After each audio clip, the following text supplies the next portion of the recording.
You're in the Paracast, the gold standard of paranormal radio. And now, here's Gene Steinberg. We return on the Paracast with Gene and Chris. We have a fascinating guest later where we explore the world of UFOs, exopolitics, and the New World Disorder. And when you talk about New World Disorder, you kind of think, is this planet in a real mess right now? I mean, economic problems across the world, possible global warming, whether man-made or otherwise, horrible weather. Is everything coming down around us? Is December, right? You know. Okay, well, you see, there's the end of the show right there. It seems like it, Gene. It really does. Dang. I'll tell you, it seems to be, in this day and age, that it looks like the entire fabric of our economic system is falling down around us. It'll be interesting to see how the audit goes of all the gold underneath the New York Fed. That's going to be very interesting. Oh, yeah. You know, they've been trying to pass a bill in Congress to audit the Fed. The Federal Reserve, you know, it kind of operates outside our system. Kinda? Kinda, sorta, actually. It certainly does. And the question being, what are they doing? What are they spending money on? Heck, could the Federal Reserve be supporting the secret investigations into Area 51 and the Roswell crash? That's a way to hide money. Nobody's auditing that. You know, build all those underground facilities. That's just to hide the rich people who want to have a place to go if the entire world comes crumbling down upon them. Yeah, well, we'll see. And consider what happens if you're visiting this planet from elsewhere and you're trying to get the lay of the land, make a decision on whether to contact us, and you see the edifice of our civilization crumbling before their very eyes. Would they wait to see what happens? Would they intervene to protect us? Would they even care? Would they just wait till we destroy ourselves and take everything over? Probably none of the above. That's a good possibility. I don't even think they're watching.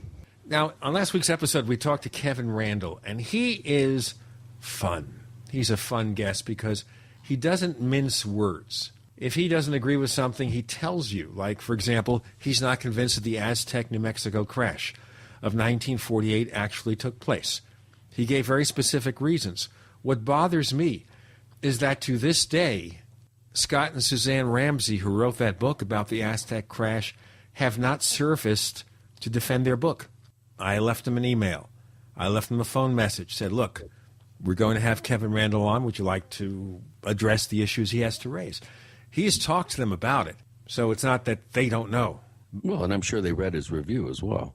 Oh, of course they did. And nothing in the review really is significantly different than what he told them already. He said, look, this is the problem I have. These are the issues that make it difficult for him to accept the case.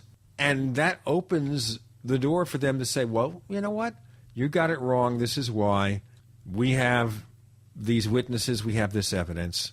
But then it has to go back to something else. There's a fascinating article on Kevin Randle's blog this week, and you get there by kevinrandle.blogspot.com. Blogspot, of course, is Google's free blogging service, if you want to know what a blogspot is. And the article is about creating memories. And it gets into a very complicated issue, and he uses an article from Wired magazine as a possible source for some of this. The article, by the way, came from the March 2012 issue of Wired, called The Forgetting Pill Erases Painful Memories. Now think about that for a moment. What if, for example, you have a bad relationship, a marriage breaks up, a significant other or close friend dies? Now, we could say as a practical purpose, okay, someone in your family or a friend dies, you want to always remember them, the good things about them. But you don't want the sadness to consume you. What if you can take a pill? What if, for example, a relationship breaks up? A marriage breaks up. You're really sad. You take a pill. I'm not talking about some kind of intoxicant. You take a pill, and it targets the memory that makes you feel bad, so you no longer feel bad. Do we want that to happen? I don't know. I think most people already have that. It's called their television. Subliminal messages. Yeah. They just, they're use the force, Luke. It says that right there. See? You watch certain cable news channels, and on the bottom for about 1/30th of a second, it says, use the force, Luke. No, it doesn't. But the other issue is the accuracy of memories. You know, where I would have to see the science behind some sort of targeted pill that can take out specific memories. That doesn't sound feasible. Maybe not now, but maybe eventually as we understand what memory is. We understand that memory isn't perfect, that you can tell somebody a joke, for example. This is an old test. They've done it on some of the old variety TV shows, like The Tonight Show, where somebody tells a joke to one person. They whisper the joke to them. And then that joke is whispered to the next person in turn.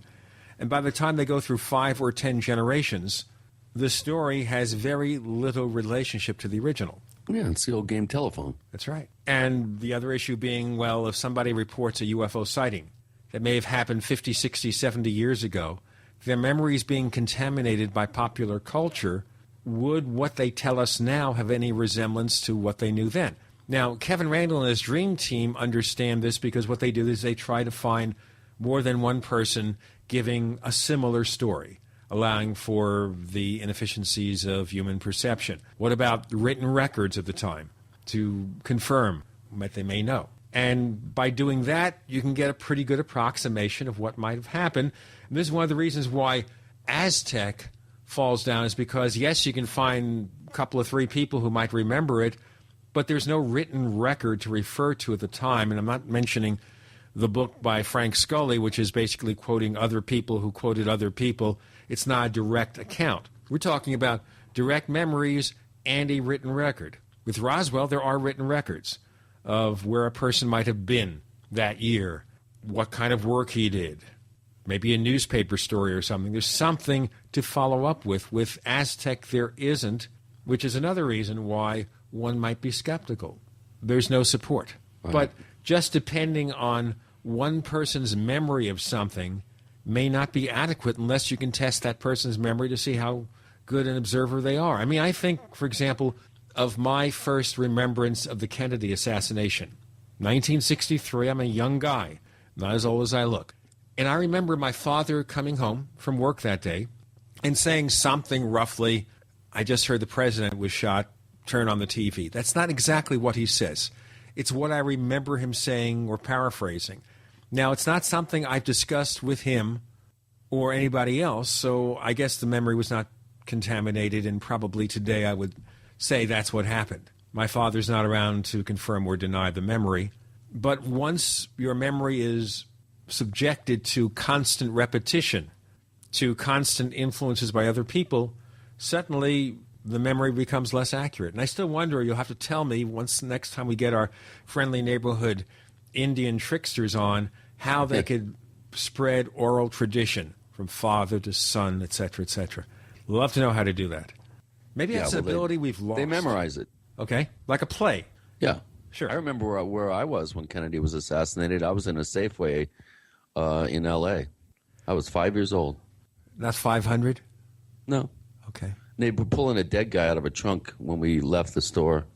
It was kind of weird. He smelled really bad. Chris, today we're going to look at exopolitics. What have you in store for us, Chris? Yes, Mr. Ed, quite the character. I've been aware of Ed's work for a number of years, and we've talked at length a number of times.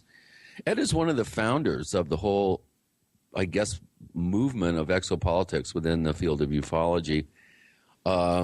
He's out of the whole bunch. I think Ed is probably the most level-headed, and of course we're not going to name names like Weber, Sala, Greer. Steve Bassett's also fairly level-headed as well, but Ed is a real top researcher, and I think we're going to have a lot of fun talking about his new book, which is available in an e-version, and we're going to kind of go in and out of this whole field of exopolitics and find out if there's anything that is going to stick to the wall once we throw it against it. We're going to look at exopolitics. Coming up next, you're in the Paracast.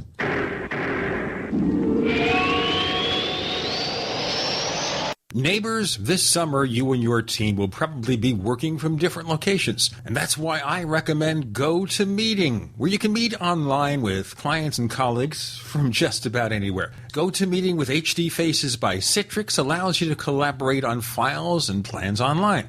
And with HD Faces, you just need a webcam to turn your online meetings into a group HD video conference. You can even participate in HD Faces meetings from your iPad. How about that?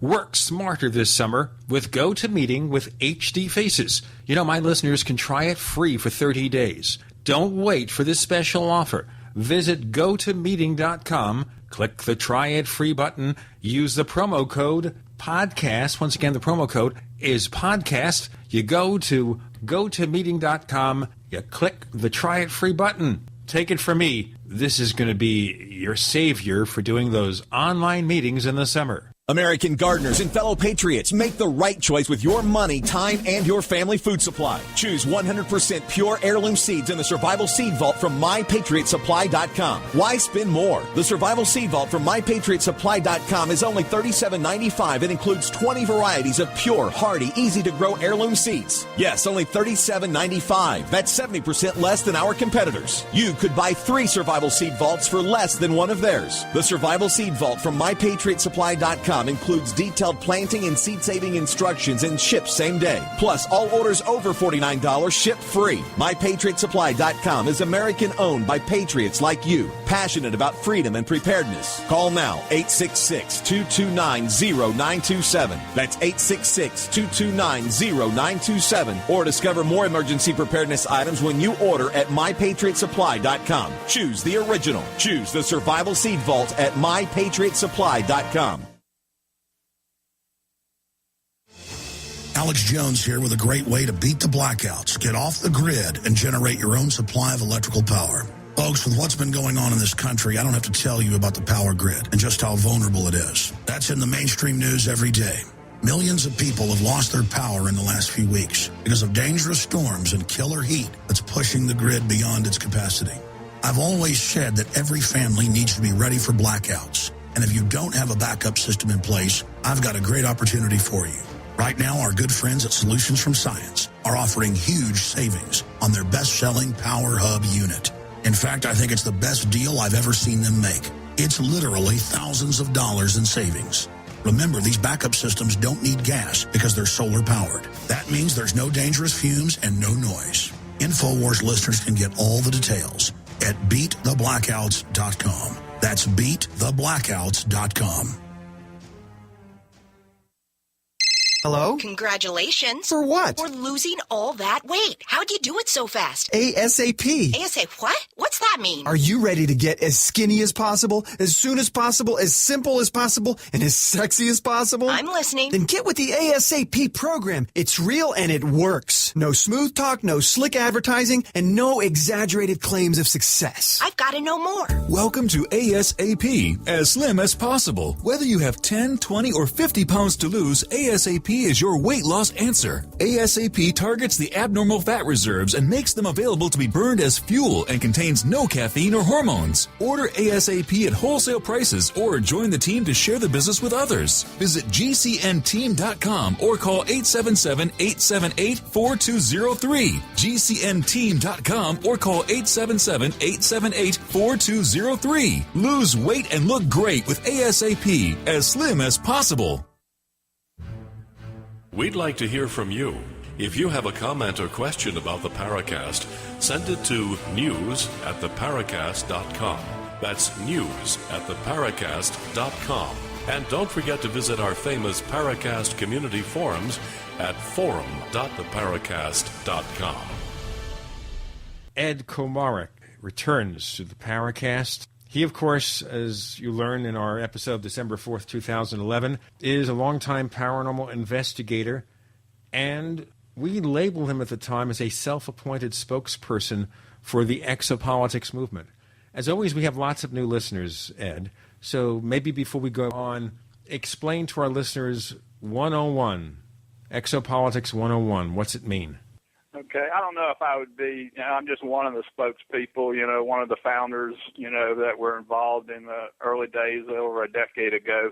But basically, exopolitics is just the politics of the universe. And in the 1980s, I got interested, I've been interested in studying UFOs for about over 40 years now, since I walked into a little metaphysical bookstore and Fairbanks, Alaska in 1967. But in the 1980s, I came to realize there were a lot of different extraterrestrial types being reported with apparently a lot of different agendas and motivations. And since I had a background in ecology, it was not a hard jump for me to understand that these different extraterrestrials had different kind of relationships between themselves and between us, just like animals and plants, in the ecological field have interrelationships. So I was already doing exopolitics until the word got coined, apparently, or brought out in the open by Alfred Weber around the turn of the century, about 2000, 2001 or something like that. And that kind of galvanized several of us to come together and get organized. And I worked to help found the Exopolitics Institute with Dr. Michael Sala, along with Paula Harris and others. And it's come a long ways. We've got a lot of good new young people coming in. It's got some serious credibility problems, with some of the founders that are promoting cases that are, not credible at all. And that's a bit of an understatement, Ed. I just had to kind of interject that. I'm trying to be nice, and I'm not bringing up any names here, but so the best I could do was try to pull, from my 40 years of experience, pull everything that I knew and the best cases to back up my concepts into a book. And so, as you know, that's a lot of work, and it's a lot of work just to write the book. It's a lot of work just to get the book edited, and it's a lot of work right now to market the thing. So I've done is pull a lot of the material in my over 200-plus blog articles that I've got on my blog, exopolitics.blogspot.com / and along with some new material as I was writing the book and into a tight, concise format that's much better edited and written than my blog articles. And I felt it is important for me to do this because I saw what happened with my dad. My dad, when he got about 70 years old, he started to get distracted, and he didn't really pull all of his work into a popular book, which he was intending to do. And so, and his ability sort of peaked out at 65, and I'm going to be 64 in November. And so I'm kind of at the peak of my ability now. And so I want to just pull everything that I knew together for posterity and for young people, because I really appreciate what young people, as a young person, the works that I read and studied that really put me far ahead where I normally would be. So this is kind of like give back to society, and I'm not really interested in making any money off of this. I'm just, interested in getting the word out. What monies that do come in, I'm putting right back out into marketing and whatnot. And I'll probably make it free at some point, but right now it's available on Amazon in both the print version and Kindle version. It's been discounted on Amazon to about $11.50. That's a lot for a 372-page book. That's a really good deal. And on Kindle, it's $5. And sometimes I have promotions where I can make it free on Kindle. So if people go to my, friend me on Facebook and keep an eye on my Facebook wall, if they got a Kindle, they can get it for free. Okay, so you're not putting this book out just to make money. No, the thing is, I've done nothing but spend money all my life on exopolitics and on UFOs, and probably thousands of dollars. I mean, I spent $2,000 or $3,000 just helicopter flying up in western British Columbia looking for those alien bodies, that Larry Weckler had told me about up in the mountains there, and so over the years, I made a little money buying and selling land, fixing land up and selling it, and I live very cheaply for about $500 a month in my own little cabin that I built on my own little piece of land. So I don't need a lot of money, and so basically, any money that comes in on this is going right back out because I just believe in the cause. I really believe that people need to know, and we got to really get beyond, did a UFO crash at Roswell, or did Eisenhower meet with aliens in 1954, or what was that light in the sky?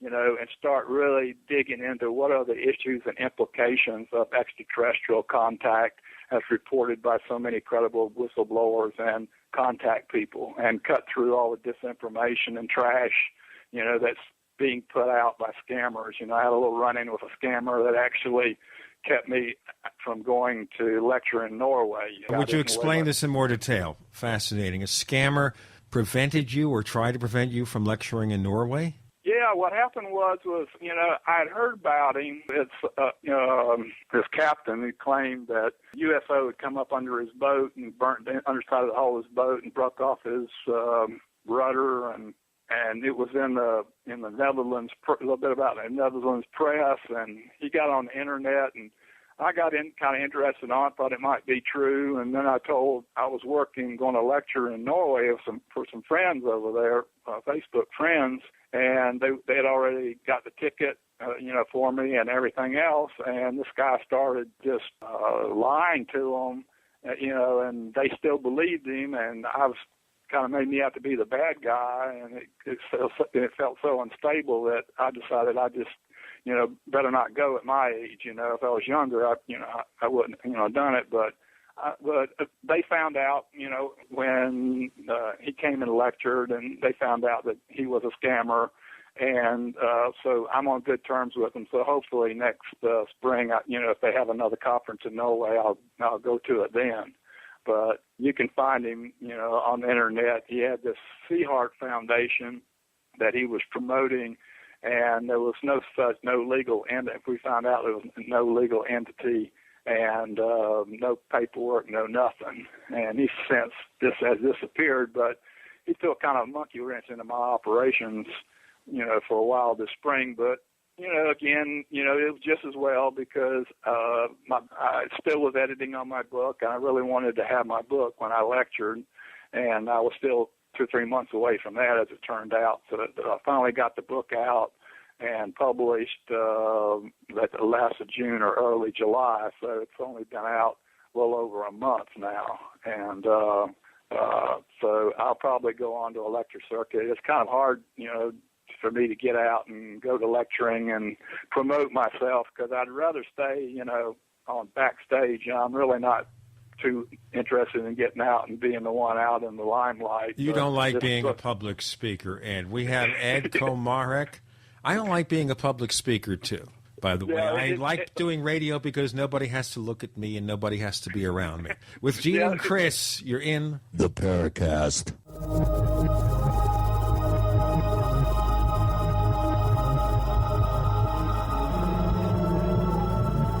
Are you tired of searching for great talk radio? Something more important. Search no more. We are the GCN Radio Network.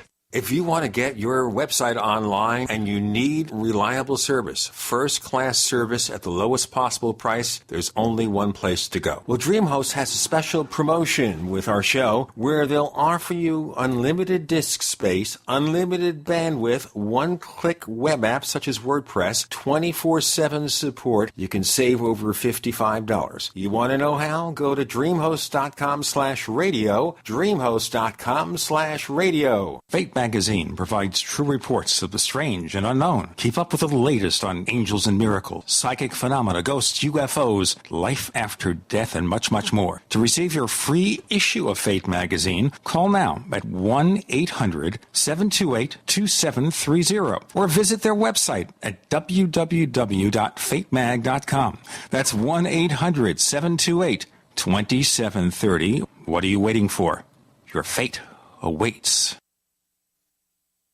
The worst drought in 50 years continues, and the first 6 months of 2012 marks the hottest half year on record. 78% of the Midwest Corn Belt is in drought conditions. Not only corn, but soy, alfalfa, fruits, vegetables, and wheat are all impacted, raising prices. The cost to feed livestock is forcing farmers and ranchers out of business, blowing up your food prices. The only strategy to counter this is to freeze your food cost at today's prices by getting your own supply of foods from eFoods Direct now. As the price of raw ingredients increases, eFoods will have to raise prices too. Now is the time to get your supply. I recently increased my supply from eFoods Direct because we have all known this was coming. You know about their delicious long-term storable foods. The fact is you can eat it any time to save money today. And because it stores for 25 years, you're locking in today's prices and avoiding the rising food cost. Don't wait. Call 800-409-5633 or go to efoodsdirect.com/Alex. Call 800-409-5633 or efoodsdirect.com/Alex. You can bet your life on eFoods Direct. Don't throw away leftovers. Instead, throw all your leftovers, vegetable peels, eggshells, coffee grounds, pizza crusts, and more into the bokashi. If you love to garden and compost but don't like the hassle of turning a compost bin or the smell, then check out the EM Bokashi Food Waste Recycling System from Terraganics. Finally, a way to recycle all your food and plant waste safely and effectively and stop using fertilizers. The EM Bokashi Food Waste Recycling System. Rather than decomposition, the Bokashi system uses fermentation to break down waste, so it takes less time to create nutrient-dense humus for crops or gardens with no turning and no obnoxious odors. To learn more and order your Bokashi online, visit Terraganics.com and click on the orange button. That's Terraganics.com, spelled Terraganix.com, or call 866-369-3678. That's 866-369-3678. Recycle all your food wastes in about 6 weeks with the Bokashi Food Waste Recycling System from Terraganics.com. Terraganics. Life's getting better. If you owe the IRS, you can't make the problem go away without professional help. But with the help of Dan Pilla, you can get your problem solved. Hi, I'm Dan Pilla, and I've been solving tax debt problems for 30 years, and I can help you too. We can stabilize IRS collection action and get your tax debt reduced, sometimes completely eliminated. And if you received a 1099 from a bank because of mortgage or other debt forgiveness, the vast majority of the time, I can show you how to completely erase it so you pay no taxes on what the IRS will consider to be taxable income. Call us for a free consultation to discuss the many possibilities. Call 1-800-34-NO-TAX. That's 800-34-NOTAX. Or go to my website at taxhelponline.com. Dan Pilla has been protecting taxpayers from the IRS for 3 decades, and he can help you. Call us today, 800-346-6829. That's 800-34-NO-TAX. Hi, this is Don Ecker, and you are tuned into the Paracast. Let me tell you what, you're going to hear stuff here that you probably won't hear anywhere else. Hear that, George Snorri? We have Ed Komarek. He is the author of a new book on exopolitics and lots of other subjects that we're going to be getting into as we progress. And by the way, if you want to find the book at Amazon, we'll put a link on our site. But it's called UFOs, Exopolitics, and the New World Disorder. And before we do anything else, I want to look at that title, New World Disorder. Speak to me. Well, the reason I use that title is because, we have this, I don't know if you've studied that much on the Bilderberg group. It was founded in Norway in 1954, incidentally, the same year that Eisenhower was supposedly had met with aliens. And it's a group of global industrialists and bankers and European royalty. And the guy that founded it was Prince Bernard of the Netherlands, but he's actually was a German and was German SS in Germany before the war. And so the core of this group is really bad. It's really got some problems. And they're the ones that come up with this idea of a new world order. They come up with the European Union, a common currency. They want a North American Union. Basically, they want to create this so-called New World Order, which is just the old world feudalistic order repackaged. They want to create this global plantation for them being the masters and the rest of us to be the serfs or the slaves. And it's the same old disorder. It's not an order. It creates, autocracy just creates disorder because you have these inequities that are inherent in autocracy. You have some people having a lot and a few, and a lot of people, having almost nothing.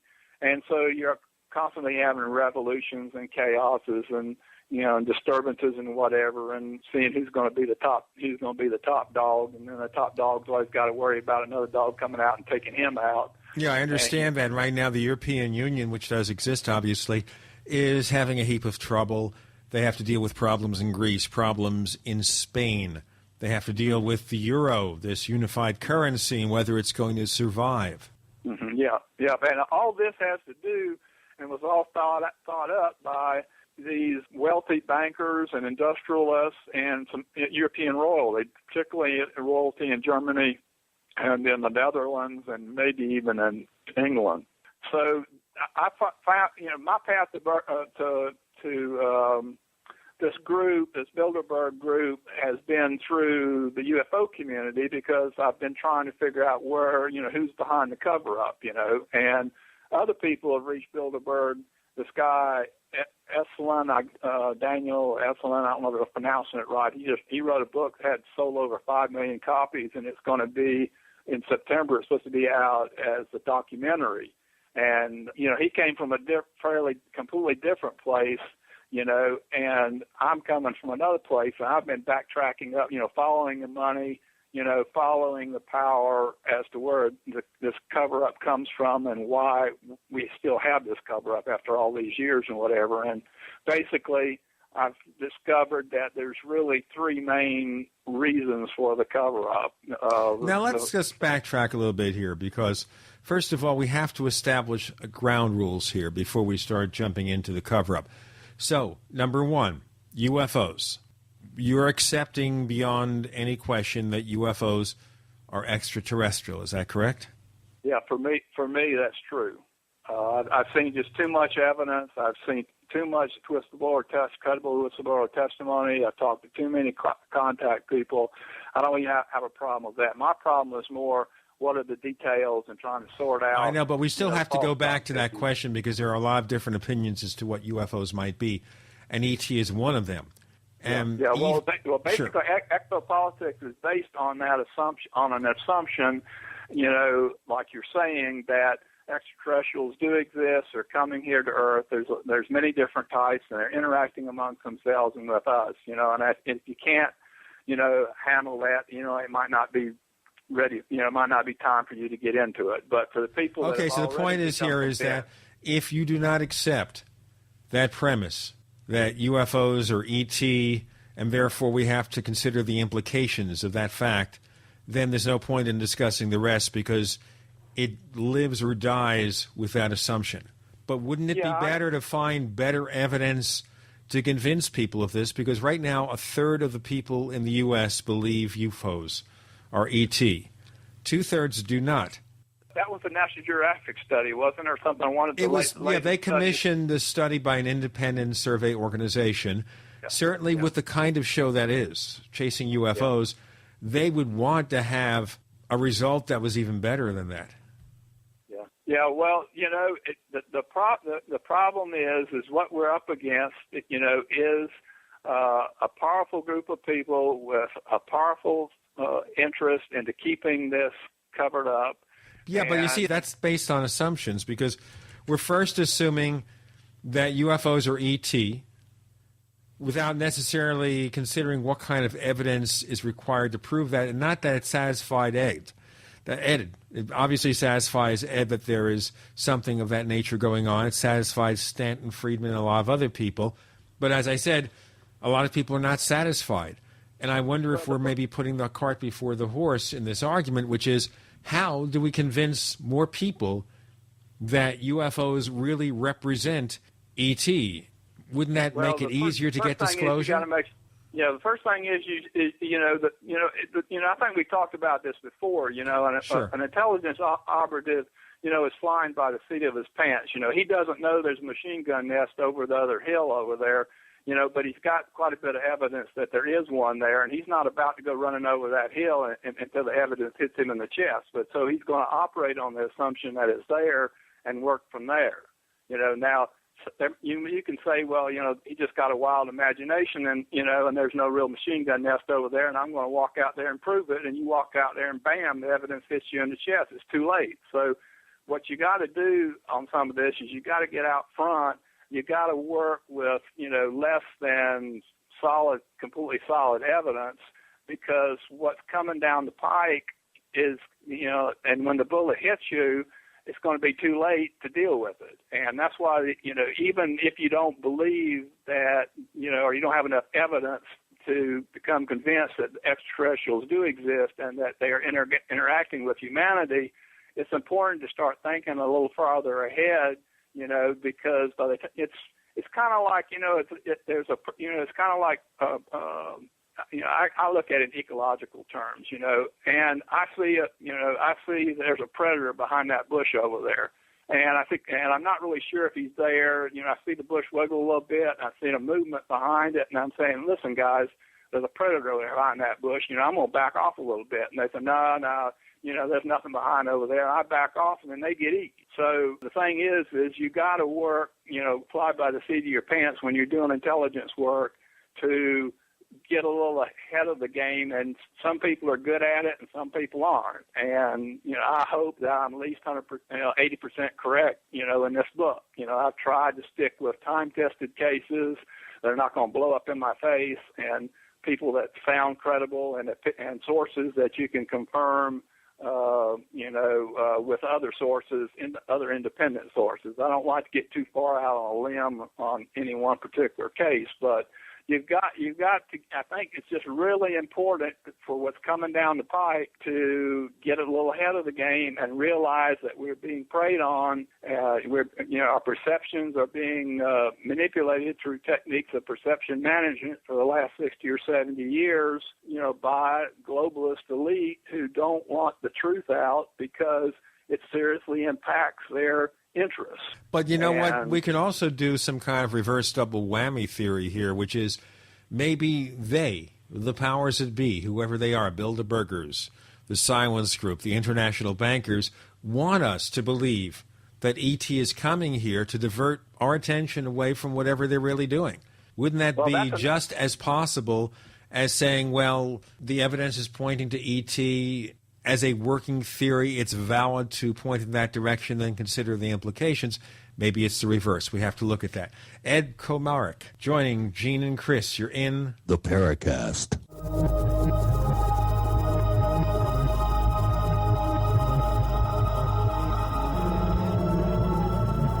The GCN Radio Network, providing the world with hard-hitting talk radio. GCN. Great talk radio starts here. We also have swag. You know, we have all these exclusive Paracast things that you can buy. We've got 60 or so different items. And entails T-shirts, sleeves for notebook computers, iPad cases, mouse pads, the Paracast Jumbo Tote Bag, all sorts of T-shirts and jackets and stuff like that for men and women. We have a Paracast aluminum water bottle. All this stuff, you go to store.theparacast.com, store.theparacast.com.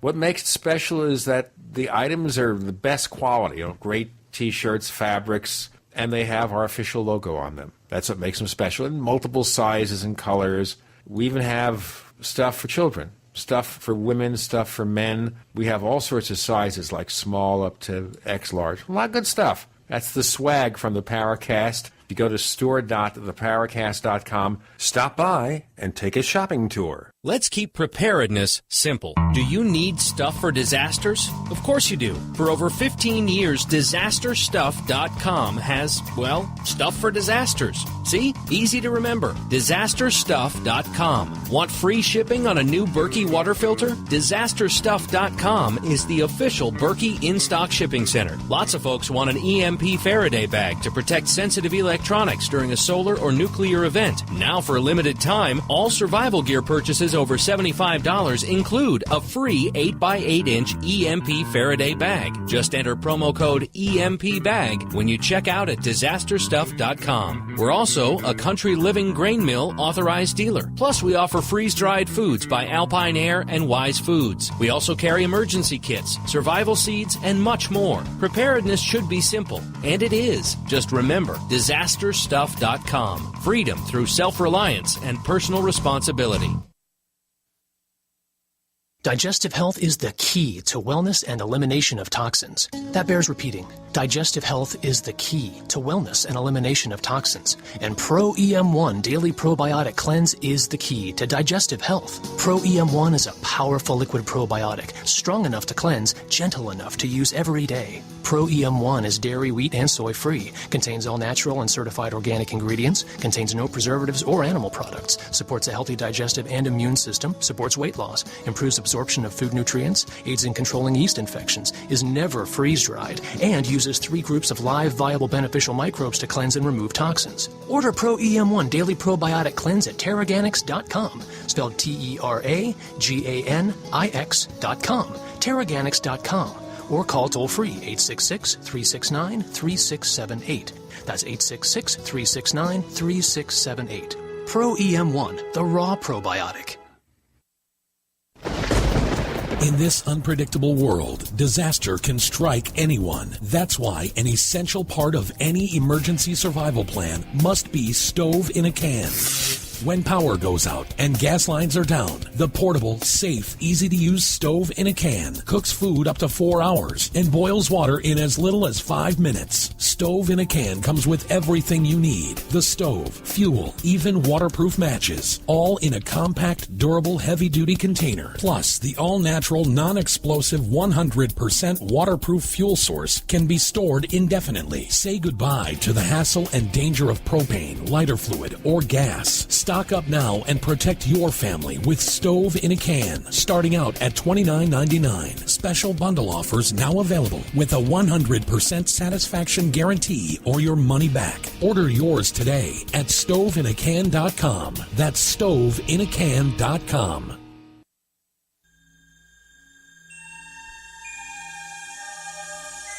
This is Jacques Vallée. You're listening to the Paracast, the gold standard of paranormal radio.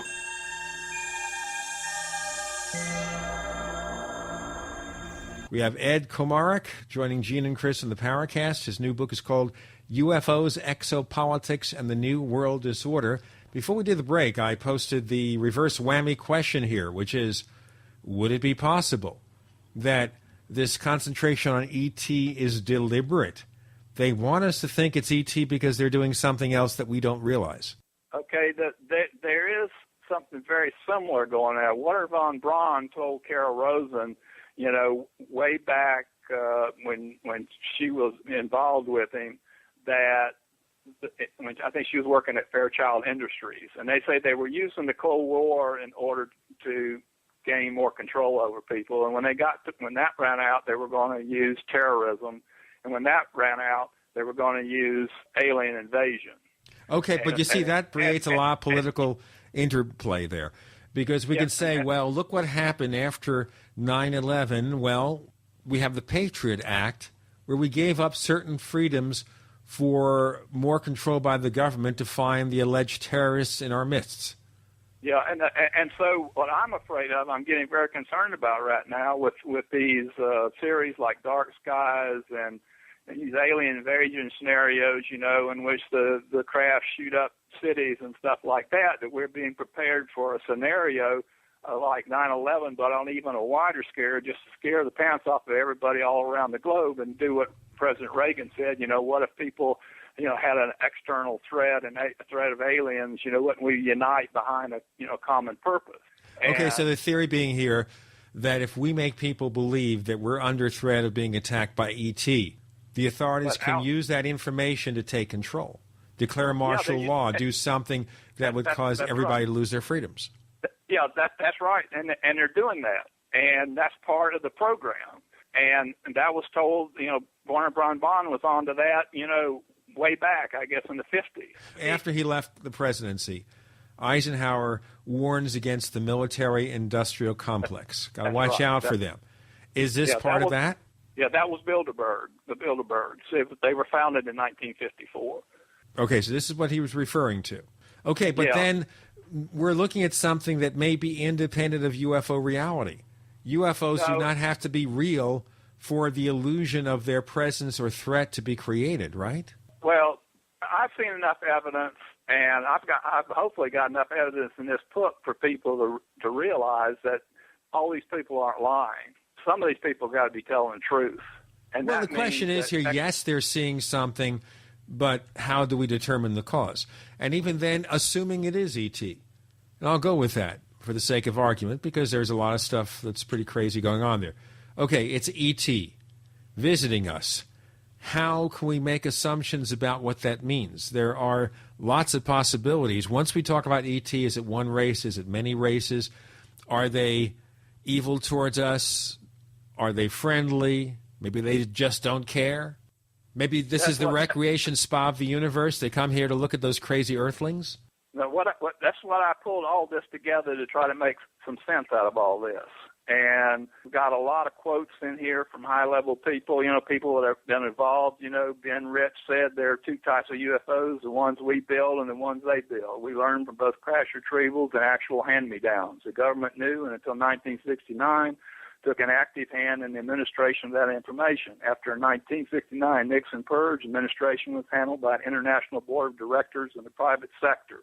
Now, this is none other than Ben Rich of the Skunk Works, head of the Skunk Works. And I've got a lot of cases like this, of credible people, high-level people, sometimes on their deathbed, explaining what the situation is. So I'll kind of run. Do we have time to just kind of run through the book kind of briefly here? Chapter 1, I have Evolution on Other Worlds. I have a couple of good reptilian cases. I've got some human-type extraterrestrial cases. I've got some insect-type extraterrestrial cases. And my thesis of the first chapter is that we don't have to go to other worlds to understand how species evolve in other worlds, because they're coming here, and we can, by studying what's here, we can learn something about the evolution of other species on other worlds and our place in relation to all this. And then the next chapter is chapter 2 is military interactions with extraterrestrials. I've got, like the Fontaines briefing. Fontaines was a doctor in Brazil, very respected and UFO investigator, and two intelligence men met with him, and they pretty much told him what the situation was at that time around, I think it's mid-1950s. I've got it down here in the book. But then I go into chapter 3, breakaway civilization, secret space program, and I provide the best evidence I've found that there's been a parallel space program that started maybe in 1938 in Germany with a crash in Germany, and the Germans started their saucer programs, using exotic electromagnetic propulsion systems, and then that was taken over by the Americans after the war. But Ed, there is absolutely not one shred of evidence that is slam dunk, that's irrefutable. The evidence is all right here in my book. If you read my book, then but not everybody's going to read your book, Ed. Not everybody's going to read your book. So you need to summarize right now something that's compelling to prove this. Okay, well, let me just run over what the book's about. Okay, chapter. Ed, let's go chapter by chapter. We're talking about one topic and one question that Chris raised. Let's deal with that rather than just overwhelm everyone with 30 different subjects, okay? Okay, let's start on evolution on other worlds. Okay, at the beginning of the chapter, I have some quotes of, credible people. The first one I have here is, we found ourselves faced by powers which are far stronger than we had hitherto assumed, and whose base is at present unknown to us. More I cannot say at present. We are now engaged in entering into closer contact with those powers, and in 6 or 9 months' time that may be possible to speak with more precision on the matter. Okay, let's stop right there. Okay. How do we know that we're in touch with... Let me say whose quote this is. The father of rocket science, Wernher von Braun, in reference to the deflection of the U.S. Juno 2 rocket from orbit. Okay, that's Wernher von Braun. Okay, here we have another one. It's my thesis that flying saucers are real, and they are spaceships from another solar system. I think that the possibility are manned by intelligent observers who are members of a race and may have investigated Earth for centuries.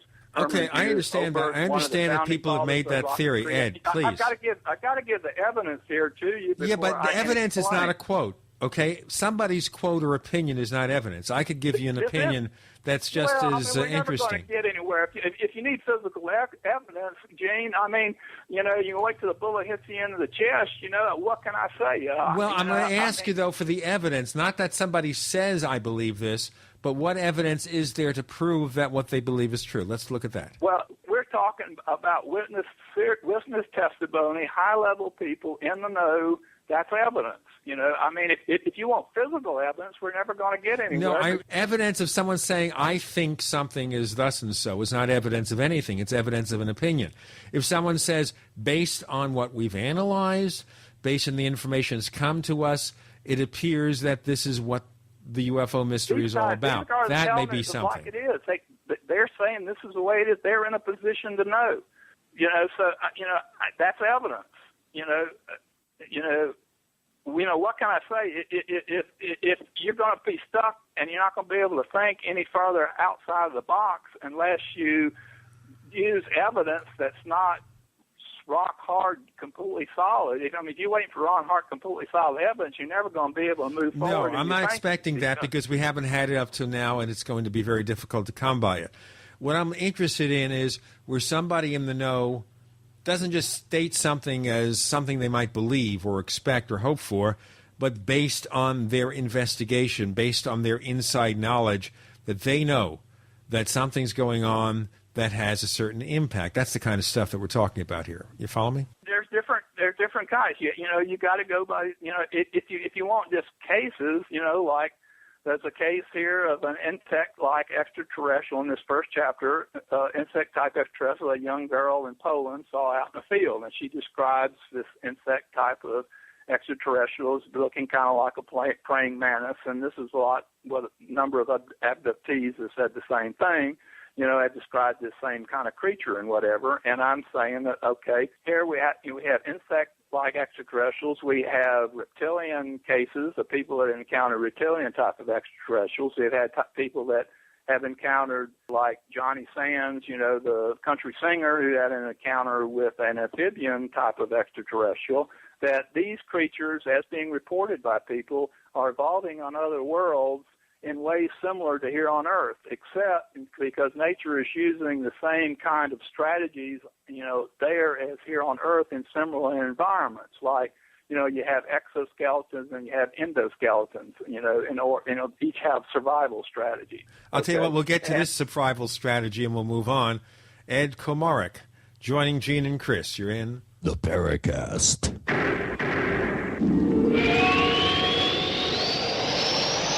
America's #1 source for independent talk radio for over a decade. We are the GCN Radio Network. Hi, this is Ted Anderson. If you'd like to listen to GCN programs on the go, I have great news. GCN has created a Droid and iPhone application, and it's free. Just as easy as going to GCNlive.com, click on the banner, and download. Before you know it, you'll be listening to your favorite hard-hitting GCN shows, live or on demand, right on your Droid or iPhone, 24/7 and on the go. So download the Droid and iPhone app free by clicking on the banner at GCNlive.com. Thanks again for listening to GCNlive.com. Again, that's GCNlive.com. Hi, this is Ted Anderson. Have you ever wondered why banks, stockbrokers, investment advisors won't talk about gold IRAs? They've been available since 1986, yet the financial industry won't recognize the value of gold for your retirement. Gold has outperformed paper investments, yet no word about IRAs. If you would like to have gold for your retirement, call 800-686-2237. Don't get left behind by rising inflation and low returns. Call 800-686-2237. Secure your future and call 1-800-686-2237. That's the sound of your door being kicked in by an intruder with a single kick. That's the sound of the same door now protected by the Door Sentinel at MySafeDoor.com. Go to MySafeDoor.com right now and watch the amazing video. At MySafeDoor.com, you'll learn how to turn your home into a fortress with the Door Sentinel. 16 kicks later, and the Door Sentinel is still holding strong. MySafeDoor.com. That's MySafeDoor.com. Hi, this is Ted Anderson. Have you ever wondered why banks, stockbrokers, investment advisors won't talk about gold IRAs? They've been available since 1986, yet the financial industry won't recognize the value of gold for your retirement. Gold has outperformed paper investments, yet no word about IRAs. If you would like to have gold for your retirement, call 800-686-2237. Don't get left behind by rising inflation and low returns. Call 800-686-2237. Secure your future and call 1-800-686-2237.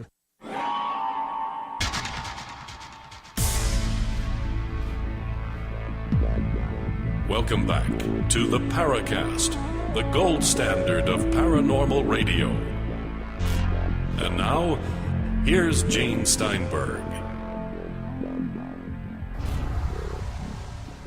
We're asking Ed the tough questions here, and I think he understands that if we don't ask him, nobody will. Ed Komarek is explaining why he believes there's something very compelling about what's going on, that's ET, and we have to consider the consequences. Okay, so we've seen a lot of different kinds of creatures in connection with UFOs. We've seen the insectoids, we've seen the so-called reptilians, we've seen humanoid, we've seen humans.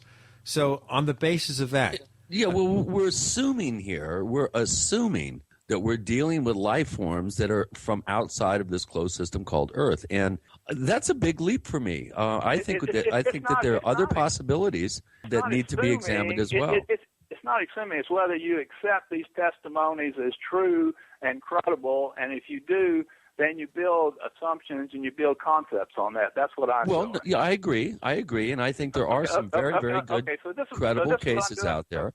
But Ed, we're making an assumption that we're dealing with extraterrestrials. That is an assumption. We have no evidence at all to back that assumption up. Well, we have a complete disagreement as to what is evidence. I consider this testimony credible, and I consider it evidence. It would, in a court of law, people are sent to prison for life or hung. Well, I agree with you, Ed, that there is something going on. On witness testimony. So this witness testimony is credible. It was taken into a court. But it's an assumption to go from a real event, which I think all three of us agree there is something high strange going on, and there has been probably for centuries. But isn't it an assumption to assume that these beings are coming from elsewhere? How do we know that? We don't. We're making a leap. So, and some people, the interesting thing about ecology, Gene, was that my father was one of the early ecologists. In fact, Herb Stoddard was one of the founders of ecology. He was a good friend of Otto Leopold, who was considered a founder of ecology, but Herb Stoddard was right there with him, as well as Dr. Ali at University of Chicago. And my dad studied under Dr. Ali at the University of Chicago. And both Herb and Dad were museum collectors. And Dad said, he had friends at the Field Museum there in Chicago, and he used to argue with the taxonomists. The taxonomists said, ecology is just BS. There's nothing to ecology. Show me a relationship. Relationships don't exist. Show me, here I can touch this creature here. I can touch these feathers. I can touch this, this mammal here. That's real. There's no such thing as ecology. There's no such thing as a relationship. It's not real.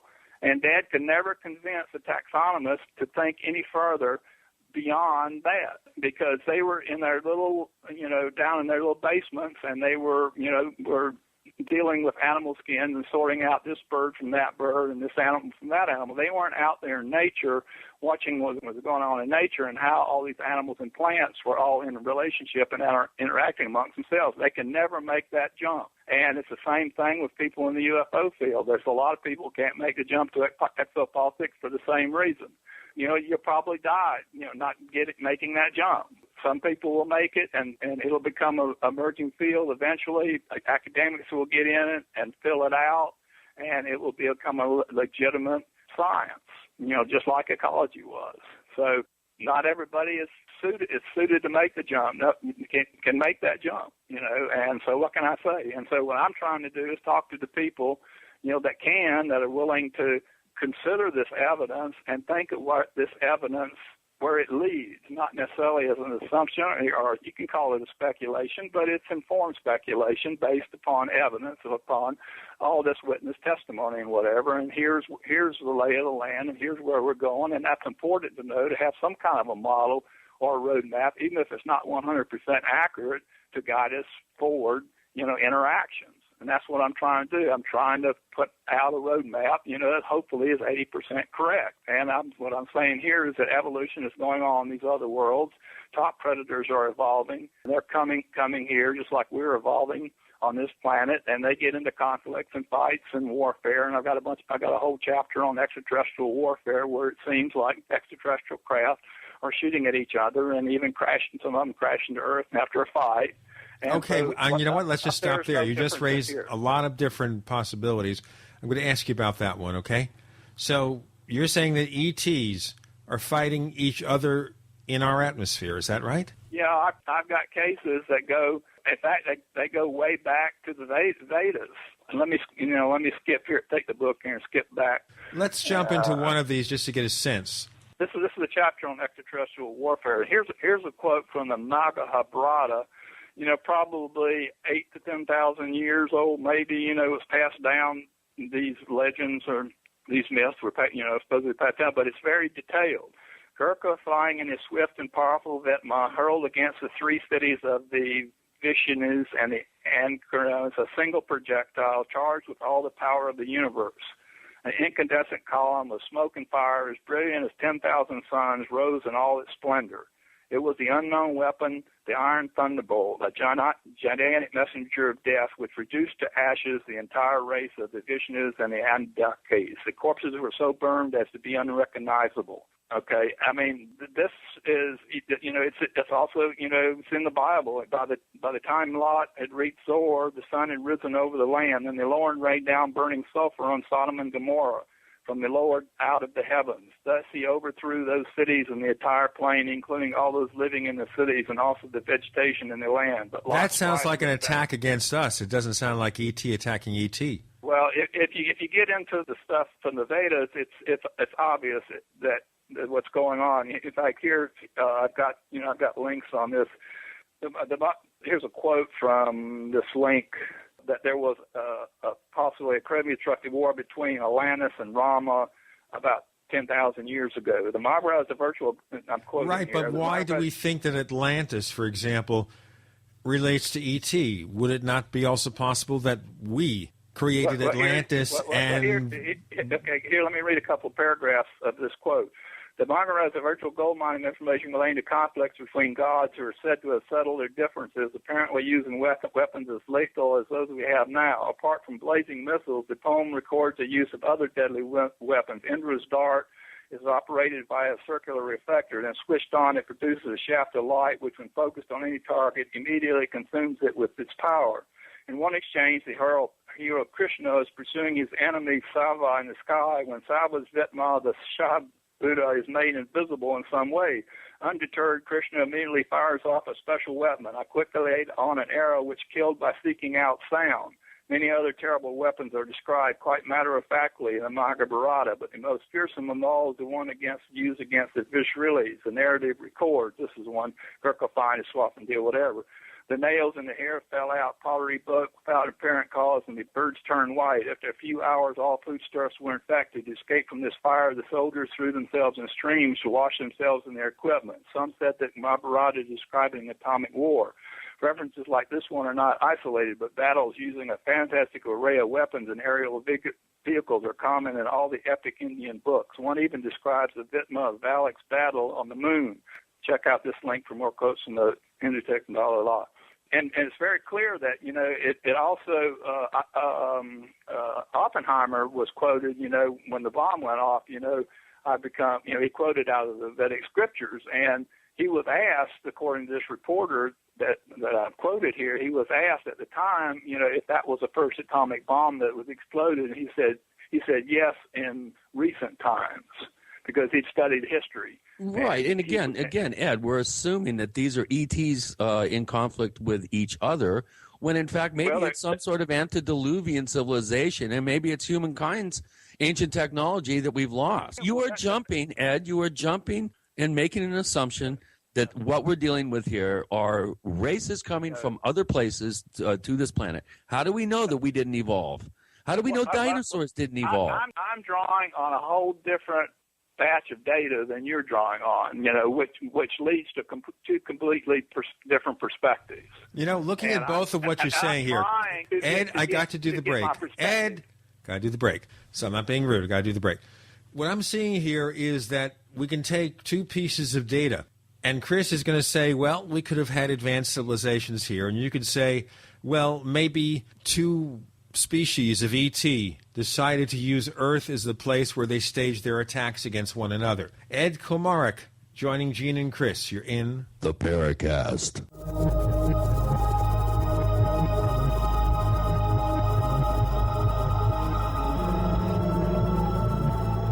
Ray Perkins, a reclusive veteran burned out from the Gulf War, lives tortured by relentless, perplexing nightmares.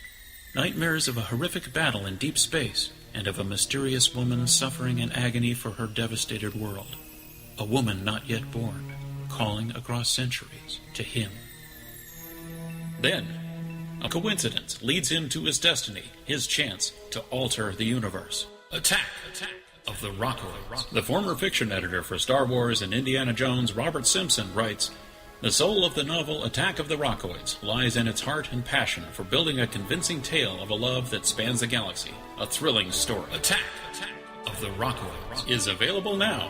Read a sample chapter and get a special discount off of the cover price at our website, rockoids.com. That's ROCKOIDS.com. Attack of the Rockoids, a novel in the grand science fiction tradition. My name is Leslie, and I've had depression since I was a child. After being on Prozac for 20 years, I got onto the One World Way, and my need for Prozac was reduced by 50% within a few months. Now, after less than 1 year, I am completely off of Prozac. I learned that mercury is a toxin that causes brain damage and depression. By taking One World Way, I know that I've detoxified my brain of mercury and excess glutamate, and I'm now functioning with this dramatic improvement in my mood. The power to change your life lies, in part, in the power you have to change your body's chemistry. Through diet and supplementation, you have the power to change your body's chemistry to support dramatic improvements in health and happiness. Nature has been and always will be mankind's first and only pharmacy to choose from. Change your chemistry and change your life with One World Way. Call 888-988-3325. That's 888-988-3325. Or visit oneworldway.com. That's oneworld.com. Every day, nearly 3,000 families enter into foreclosure and face losing their home. If you're currently behind on your mortgage, you can still avoid foreclosure. You can save your home, but you need to act now. We're Allied State Foreclosure Services. We're experts in saving homes from foreclosure. With just one phone call to us, you can stop the foreclosure process, lower your monthly mortgage payments, and save your home. Call now. The call is free with no obligation. 1-800-597-8843. Call us if you've been threatened with foreclosure, denied loan modification, or missed a payment on your mortgage. If you've been a victim of a predatory loan or are upside down on your mortgage, even if you've lost your job and you're worried about losing your home, don't wait. Call us now and let us help you save your home. You've worked hard to build a life with your family. Let us help you keep your home. Call now before it's too late. 1-800-597-8843. 1-800-597-8843. 1-800-597-8843. If you owe money to the IRS, you can't make the problem go away by yourself. But with the help of Dan Pilla, you can get your problem solved once and for all. Hi, I'm Dan Pilla. For 30 years, I've helped thousands of people solve their tax debt problem, and I can help you solve yours too. We take a very simple but proven 3-step approach to solving your problem. First, we stabilize IRS collection actions so you don't have to worry about the IRS seizing your bank account or paycheck. Next, we build a comprehensive plan to get your tax debt reduced to the fullest extent possible, sometimes even completely eliminated. And finally, we work with you every step of the way to get your problem solved once and for all. Call us for a free consultation. Call 1-800-346-6829.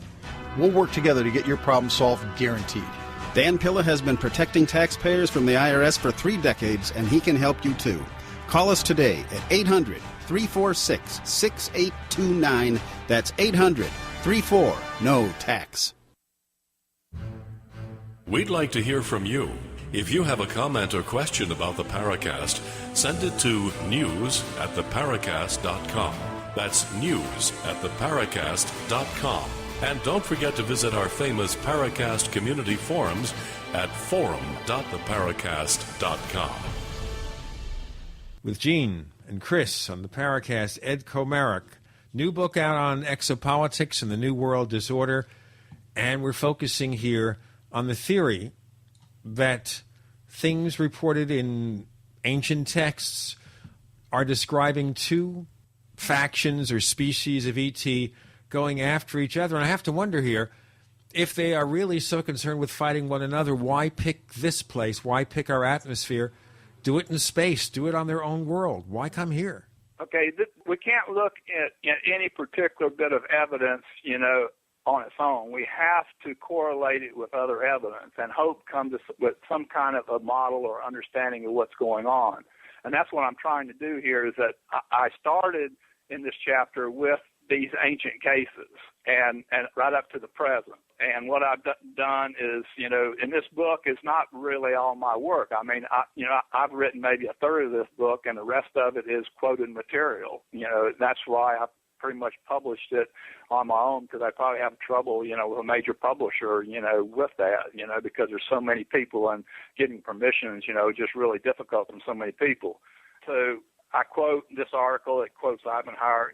Interestingly, Manhattan chief scientist Robert Edwin was known to be familiar with ancient Sanskrit literature. In an interview conducted after he watched the first atomic test, he quoted from the Bhagavad Gita, "Now I've become death, the destroyer of worlds." I suppose we all felt that way. When asked in an interview at Rochester University 7 years after the Alamogordo nuclear test, whatever it was, the first atomic bomb ever to be detonated, his reply was, "Ancient cities whose brick and stone walls have literally been petrified, that is, fused together, can be found in India, Ireland, Scotland, France, Turkey, and other places. There's no logical explanation for the verification of the stone fortressing cities except for an atomic blast." And there's another article I've got here, and an article called "The Ancient City Found in India Radiated from Atomic Blast." It stated radiation is still so intense that the area is highly dangerous. A heavy layer of radioactive ash and Rajasthan, Right, India. And Ed, your point is taken here that there is evidence of a form of high technology and warfare from ancient times. But again, it's an assumption. It's an assumption to consider this as evidence of extraterrestrial visitation and extraterrestrial conflict. This is part of the evidence, but that's why in this chapter I give you other bits and pieces that fill out the picture. This one item is not evidence of that in itself, but when it relates to all this other material, then it as a whole becomes very compelling. So you have to see me through, okay? So the next case I've got here is just fast forward here to April 14th, 1561. There's a Hans Glaser woodcut from 1566, 5 years after the event, and the same year as the Best Story report. At sunrise on the 14th of April, 1561, the citizens of Nuremberg beheld a very frightful spectacle. The sky appeared to be filled with cylindrical objects from which red, black, orange, and blue-white discs and globes emerged. Crosses and tubes resembling cannon barrels also appeared, whereupon the objects promptly began to fight one another. After about an hour of battle, the objects seemed to catch fire and fell to earth, where they turned to steam. A broadsheet that dates from 1561 in the Weber collection of Switzerland Zurich Central Library describes an ancient battle. At sunrise, many people witnessed large numbers of dark red, blue, and black globes or plates near the sun, some three in a row, now and then four in a square, also some alone, and amongst these globes some blood-colored crosses were seen. The document also refers to two great tubes in which 3, 4, and more globes were seen. They then all began to fight each other, and this went on for an hour until they fell from the sun and sky down to earth, producing a lot of steam. Beneath the globes, a long object that looked like a great black spear was also described as seen. And so that Nuremberg case is, very interesting and compelling. And then in 1608, the ETs were added again with another aerial battle between extra craft and France. Occupants were seen as well. Okay, but let me ask you a question here. Ed, I grant there are cases there that show some kind of conflict. We don't know, of course, whether it's two races, whether it's two factions of the same race, whether Spaceship A had a disagreement with Spaceship B. And if that's been happening, all these violent encounters, what about the present day? We're not hearing about that stuff in recent times, are we? Yeah, we're going to actually we are, Gene. We're going.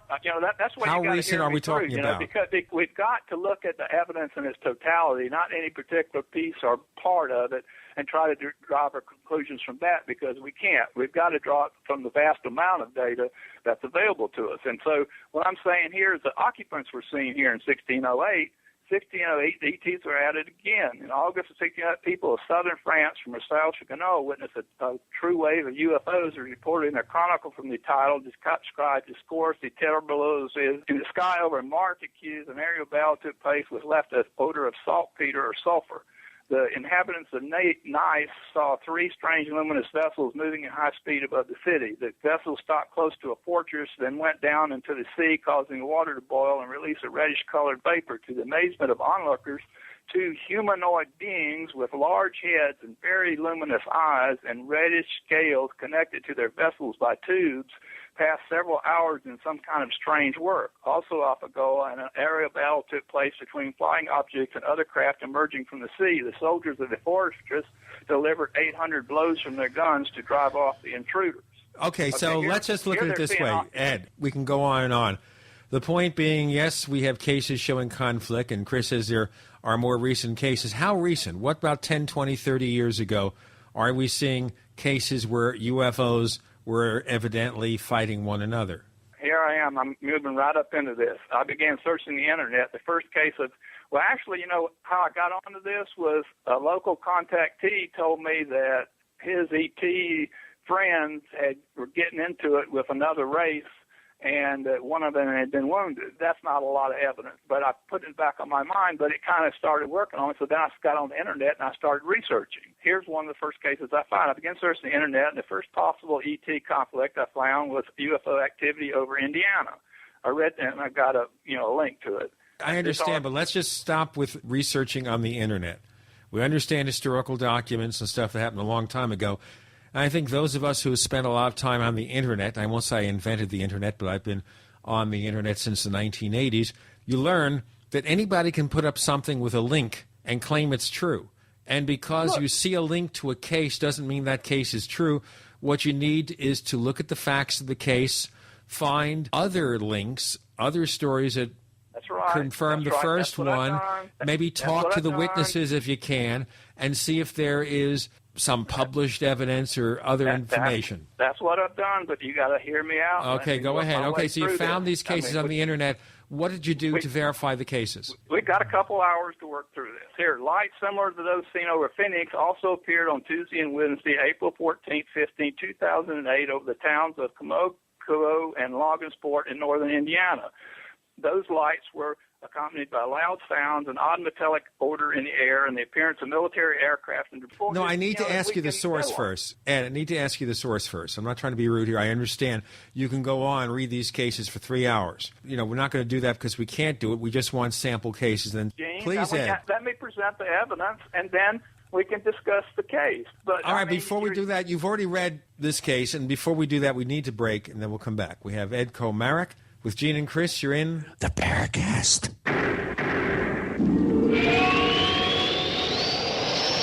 Are you tired of searching for great talk radio? Something more important. Search no more.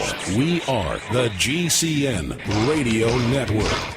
Graphic Converter is the image manipulation tool for the rest of us. It does not use any database. You get full control of all your files. Want to view the images of a folder? Drag it into Graphic Converter, and a powerful browser opens up to show your image files. You could use it for slideshows. You could use it to import images from digital cameras or from scanners. Need to do some image editing? You can do that too in Graphic Converter. Also print catalogs. Convert from so many formats I can't even list them. Download now to see if Graphic Converter is good for you, like 1.5 million other users. Guess what? You could save money when you buy Graphic Converter. Use the coupon code Night Owl. Use the coupon code Night Owl to get a special price for Graphic Converter. Go to lemkesoft.com. That's LEMKE soft.com. Lemkesoft.com. LEMKE soft.com. America, land of the free. But how free can you be, really, when internet viruses and malware can attack your computer? Sure, you have antivirus protection, but it's not free, is it? Until now. Now, ZoneAlarm offers free antivirus protection. And independent studies show that ZoneAlarm provides better malware protection than even Norton and McAfee. And they're not free, are they? Declare your freedom and go to getbetterforfree.com. That's getbetterforfree.com. Hi, this is Ted Anderson. Have you ever wondered why banks, stockbrokers, investment advisors won't talk about gold IRAs? They've been available since 1986, yet the financial industry won't recognize the value of gold for your retirement. Gold has outperformed paper investments, yet no word about IRAs. If you would like to have gold for your retirement, call 800-686-2237. Don't get left behind by rising inflation and low returns. Call 800-686-2237. Secure your future and call 1-800-686-2237. Clear out your pantry and make room in your closets. You're going to need the space for these hot August deals at BePrepared.com. Going on now, save 23% on Provident Pantry Scrambled Egg Mix or 28% on freeze-dried strawberry slices. New this month, baking cocoa for daily use or long-term storage. Buy one of the Provident Pantry baking or dessert combos and save up to $25 off individual component pricing. Or add some weight to your water storage at BePrepared.com. The ultimate 55-gallon water barrel combo is on sale this month for only $94.99. Food and water storage is great, but how are you going to cook it in an emergency? The popular Volcano 2 collapsible stove. Save $27.96 off MSRP. Go to BePrepared.com for more details and more August savings now through August 31st. Call 800-999-1863 to experience exceptional customer service and BePrepared.com's low price guarantee. That's 800-999-1863. The choice is clear. Be unprepared or BePrepared.com. The summer specials are on at HHA, Herbal Healer Academy. Current customers know this is the time to save big at herbalhealer.com. And new customers, welcome to the web's best place to save on vitamins, minerals, and more. Right now, Herbal Healer's summer specials include our 500 parts per million colloidal silver, all sizes on sale. Liquid CalMag Vitamin D and Organic Iodine, CoQ10 with Hawthorne, Colon Enhancer, Super 2, Natural Laxative, our exceptional product Tonicsyn, Memory Power, and Super Male and Femplex, all on sale for summer at herbalhealer.com. Also get 10% off on the Herbal Healer Academy Survival Course. Information that might save your life. Enjoy same-day shipping and free online newsletter. Log on to our nation's leader in supplying quality natural medicine and education since 1988. Herbal Healer Academy at herbalhealer.com.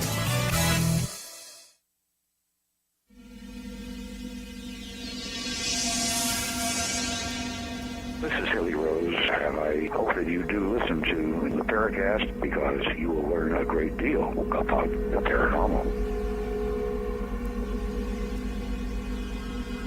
With Gene and Chris, Ed Komarek joining us. We're basically going back and forth on some cases, but before we go into more details of this case, you found the link on the internet. The link to what?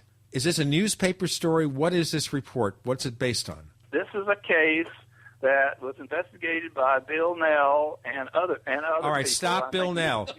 Stop Bill Nell. Yeah, I know. Bill Nell is a fake. Bill Nell is a fraud. We've proven that on the Paracast. We've had him on the show. He hung up because he couldn't answer questions. He made up stories about being quoted in different publications for which there was no record. There are people who claim that Bill Nell has taken their material, misappropriated that material, and offered his own versions for sale. We had Frank Warren discussing it. So before we go on, Bill Nell is out of the picture. If you want to quote Bill Nell, forget about it. We're not talking about Bill Nell. Forget about Bill Nell. As far as I'm concerned, his credibility, Ed, please, drop Bill Nell and give me another source. Give me a source like a newspaper. Give me a source like a UFO organization like a MUFON. Give me something a little more authoritative. Okay. Hey, you know Roger Marsh, don't you? You know, I mean, he's a credible guy. He's MUFON's new editor, right, of the Journal? Yeah. Okay, here's a case from Roger Marsh. I've got Okay, sure. Let's talk about that. As link 148, posted by Roger Marsh of a possible dogfight over New Jersey. The witness said planes were traveling across the sky. In contrast to these planes, the objects were moving at incredible speeds that, as far as I know, are inhumanly possible. I'd estimate thousands of miles per hour. I can estimate these incredible speeds due to the known limited speed of commercial airliners. Furthermore, these objects were moving in many different directions. I mean, right angles, reverse direction on a dime, vertically, horizontally, etc. During a sparing few incidents, these white lights would seemingly flash a red or an orange hue as well. I would describe these movements as if a dogfight, seemingly interacting with each other at times. Mind you, all while planes were traveling through the sky. Okay, and we go to, that's Roger Marsh, you know, MUFON. This UFO dogfight text case is recent. I keep finding these cases for this chapter by trying different word searches and whatever. I walked outside at 2 a.m. on September 9th, 2011 to make sure my car was locked and saw this weird blue glowing orb shoot across the sky toward a stationary white orb and a weird reddish glowing orb. Then the blue orb shot up a beam at the red orb. Then the red orb kind of shot off for 30 seconds and the white orb turned a reddish color. all about the same time. The blue and the red objects started shooting lights at each other. After a minute of this battle, I watched the sky kind of flash and like thunder for about 5 seconds, and these objects were moving in weird directions, stopping and then changing direction. After the flashing, the red orb was gone. A second red orb appeared that I assumed was the first red orb that disappeared, and they both shot off toward the northeast after a 5-minute dogfight. Okay, so where's this case come from? Who's the source for this? The witness or some organization? Let me see here. I have to go to the link. You can look it up on the internet, but yeah, I think I saw that one in one of Roger's. I've got it linked. It's 149 in the back here. Let me look at my index now. Sure. In the back of this book, I've got 169 references, to all the material in this book. Okay. Now, let me see. That's 149. Okay, so 149. Okay, what is the source of 149? Dogfight over Texas. It's HHAP godlikproduction.com, message 16. Okay. Here's another one. I found the following article, the 1989 Battle of the Saucers in Russia, footnote 150, from still another word search on the internet. Okay, but let me ask you a question here. Just a word search doesn't give me a source. This story about something in Russia, is it from a newspaper clipping? Is it from somebody who investigated the case? What's the source? This was an investigation. You can type. The article is called 1989 Battle of the Saucers in Russia. I got it footnoted as footnote 150. Okay, let me go see what 150 is. What's really nice about this book, if it's bed and read on the computer, you can just click on the links and you'll go there. But now one source I do see here, by the way, is something called the UFOcasebook.com. Is a source of that material. This one's UFOs about .com, OD, UFO folklore and legend, battle 1989. Okay. Let me just read a couple paragraphs. In the following article, the 1989 Battle of Saucers in Russia from Delaware said, Stubbleton claims that hundreds of people watched a group of 6 silver saucers fight against one golden UFO. The UFOs all made incredible moves in the skies, at times flying as low as 5,000 feet, making a good view for onlookers. Beams of red light constituted the weapon of choice. Witnesses who were interviewed by here's a guy, you can look this guy up, I guess he's Russian, Fichenko, claimed that the outnumbered golden UFO was finally defeated, although giving a gallant effort. The defeated UFO lost altitude, finally crashing to the ground. The 6 victorious UFOs disappeared into the skies. Stubbleton claims the golden UFO crashed into a bog on a military test range, and the area was zoned off to everyone except military. And, I even get people contact me with cases. I received an email from Janice about a person who saw another UFO dogfight. Approximately 20 years ago, the grandmother and my son's best friend watched an aerial dogfight between UFOs. It was way up in the sky. She saw UFOs explode, and there was a lot more detail, but I do not remember it. Okay, so we have a bunch of cases here that appear to represent UFOs engaged in dogfights and other battles. But then we come back to it again. We have these things happening on Earth or in our atmosphere, but we're assuming they're coming from out there. They came here to fight each other here. What's the sense of that? If they want to fight each other, why do they use Earth as an intermediary? I'm trying to understand. We fight. The Americans fight all over the globe. We're in Afghanistan. We're in Iraq. Why do we go to Iraq to fight? Why are we fighting in Afghanistan? Yeah, but we're going to that population's home country, okay? We go to Iraq, we're fighting the people who live in Iraq. We go to Afghanistan, we fight the people who live in Afghanistan. But now someone from Zeta Reticuli gets involved in a dispute with somebody from another planet 30, 40, 50 light years away, and they travel all the way to Earth to pursue their battle? Hey, when the Russians went in Afghanistan, we traveled all the way around the globe to support the insurgents. Yeah, but that's our own planet, okay? We're engaged in tribal warfare on our own planet. Okay, let me continue, please, Ed. We're engaged in tribal warfare on our own planet. We know that, okay? And sometimes we use a particular war or conflict as a proxy for the real battle that's going on elsewhere. It's all happening here. We live here, and we fight here, and we live and we die here. But now we're talking about E.T. Ed, let me finish. Now we're talking about E.T. from who knows where, Zeta Reticuli, Alpha Centauri, whatever. They're 20, 40, 100 light years from us. Race number A from this planet, this civilization, fights race number B. not out there, but they come all the way here. Where's the logic in that, says Mr. Spock? Well, it's the same logic you're just using. I'm not, because I'm talking about us. We live on Earth, man. We live on Earth, and the fight is taking... Ed, no, well, just wait, please. Ed, we live on Earth. We fight on Earth. We fight other tribes on Earth. It's all happening on our home world. That's but right. Now you're talking about so are we saying that the UFO people, whoever they are, come from here? Is this their own world? Okay, can I finish now? Sure, okay, go ahead. Can I make my statement? Okay, my statement is these extraterrestrials, they don't just live on one planet. They have bases on other planets. They have bases here on Earth, underwater and underground. They project their power not across one planet, but across the galaxy. Okay, so this is one place where they're occupying us. They're occupying Earth. Now, you're not letting me finish. Okay, I want to ask you a question to explain when you respond. Ed, I understand. I'll let you finish, but I want you to amplify this question. So we're suggesting here that ET has set up a base here, or more than one race of ETs has set up some kind of military installation here, that they've occupied planet Earth. And now when the rival race or civilization comes here, they fight them, and we'll go on. We have Ed Komarek with Gene and Chris. Okay. You're in. I know where you're going to come from. You're going to say, where's the evidence? Okay, then I'll go to Charles Hart. We need to close this segment. With Gene and Chris, you're in. The Paracast.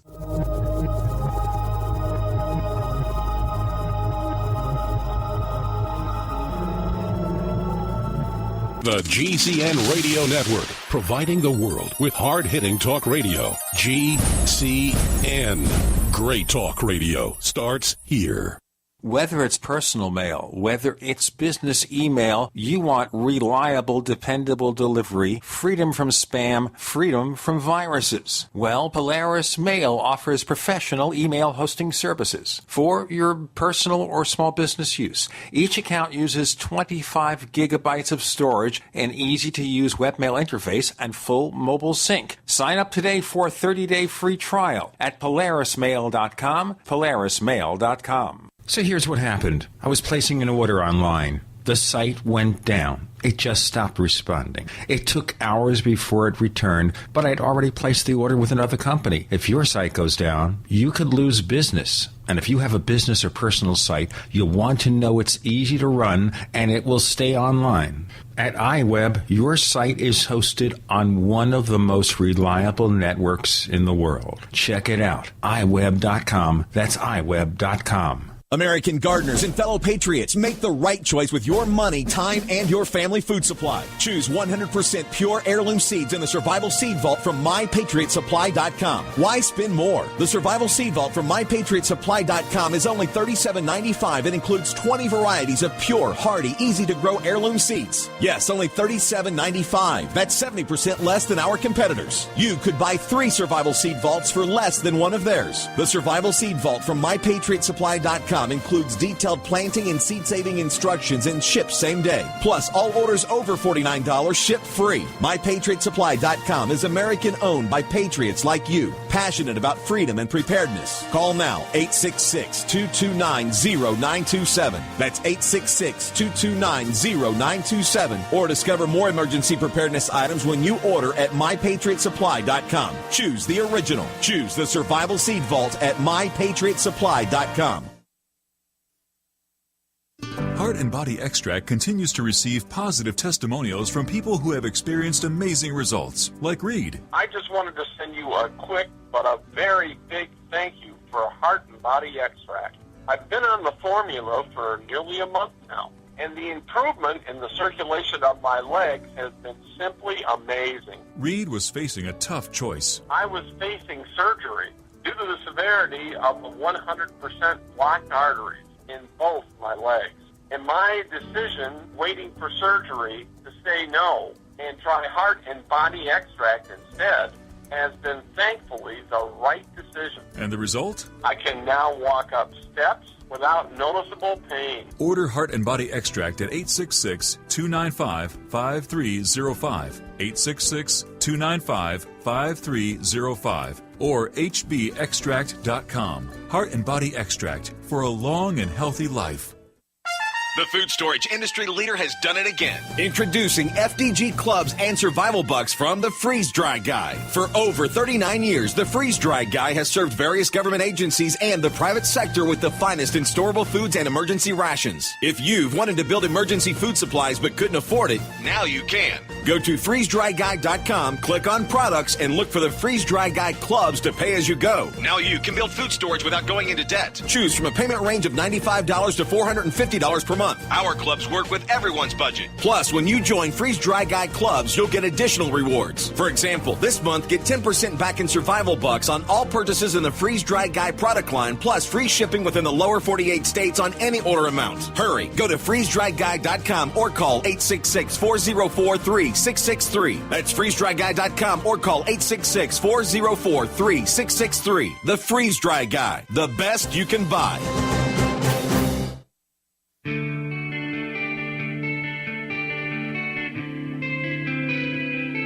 This is Jerome Clark, author of the UFO Encyclopedia and other books. You're listening to the Paracast.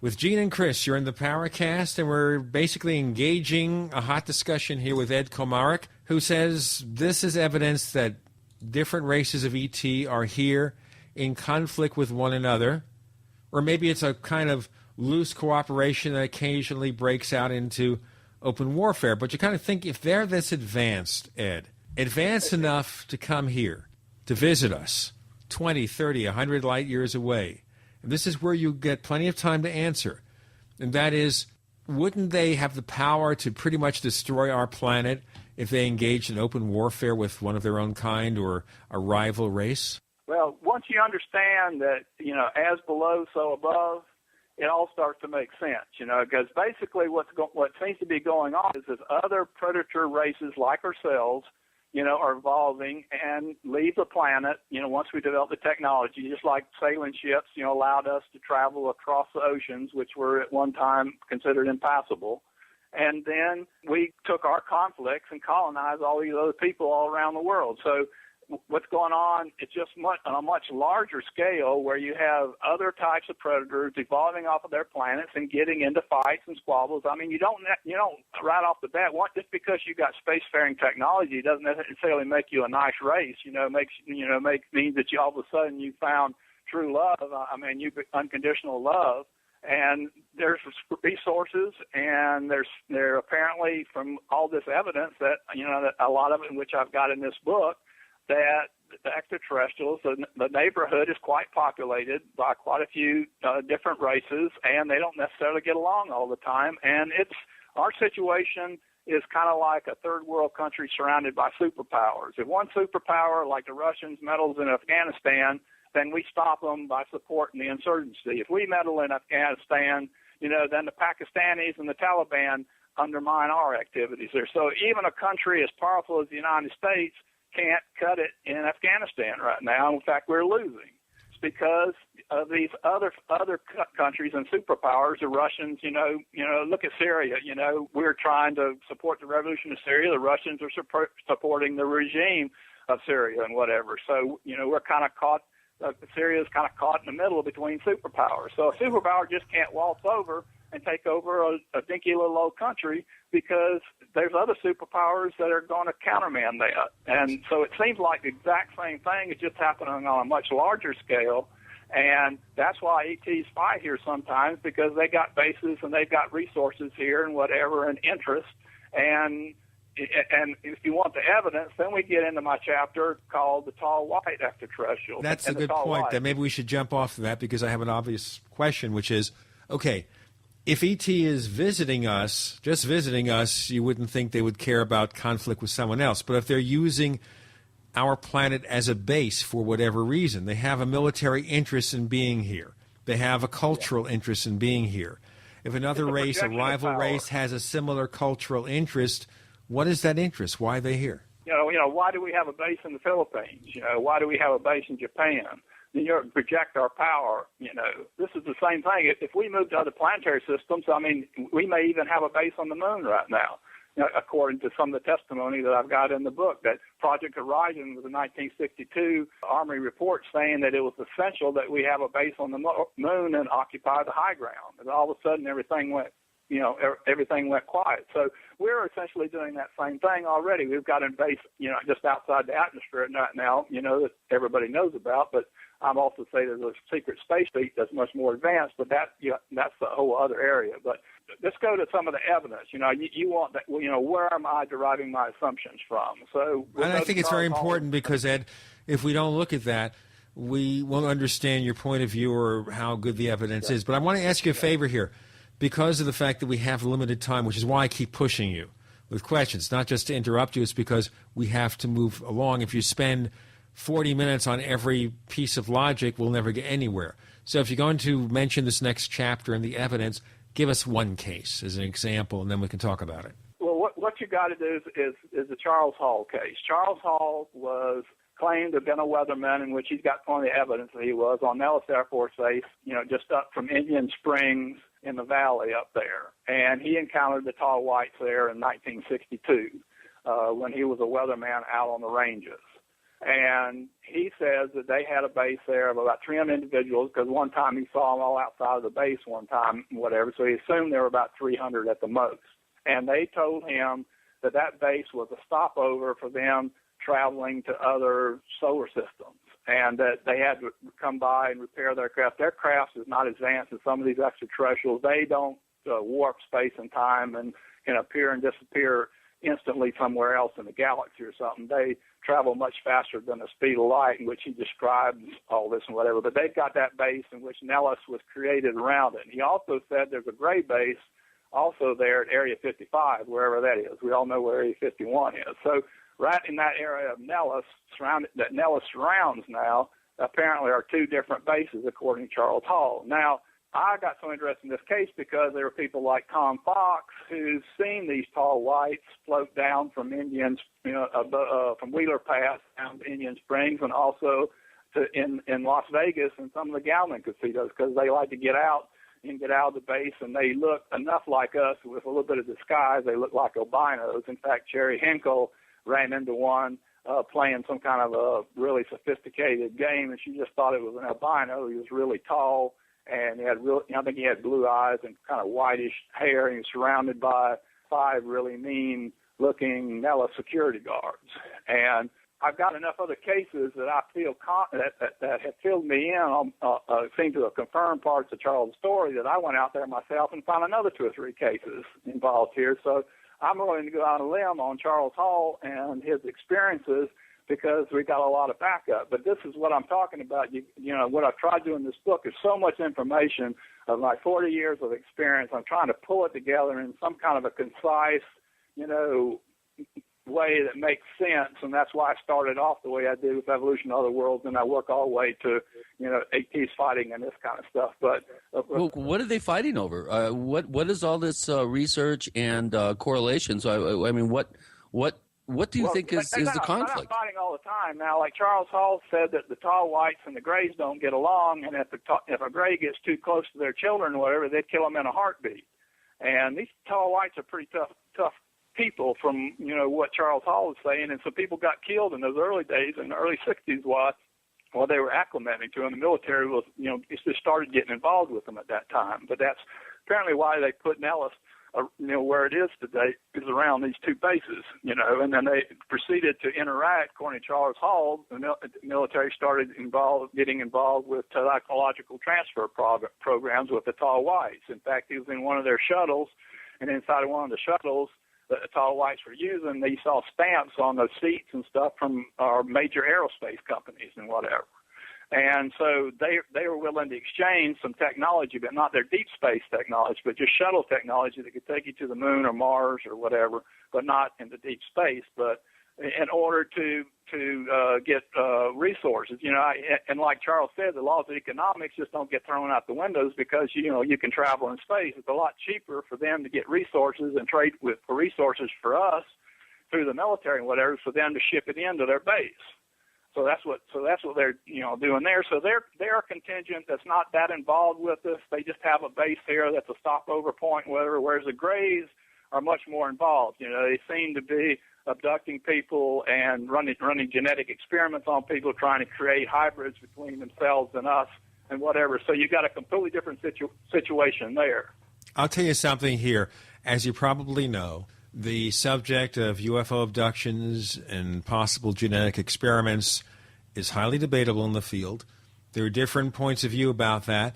There's also the theory, and I think Kevin Randall has mentioned it, that the UFO abduction researcher tends to attract the cases that appeal to their kind of investigation.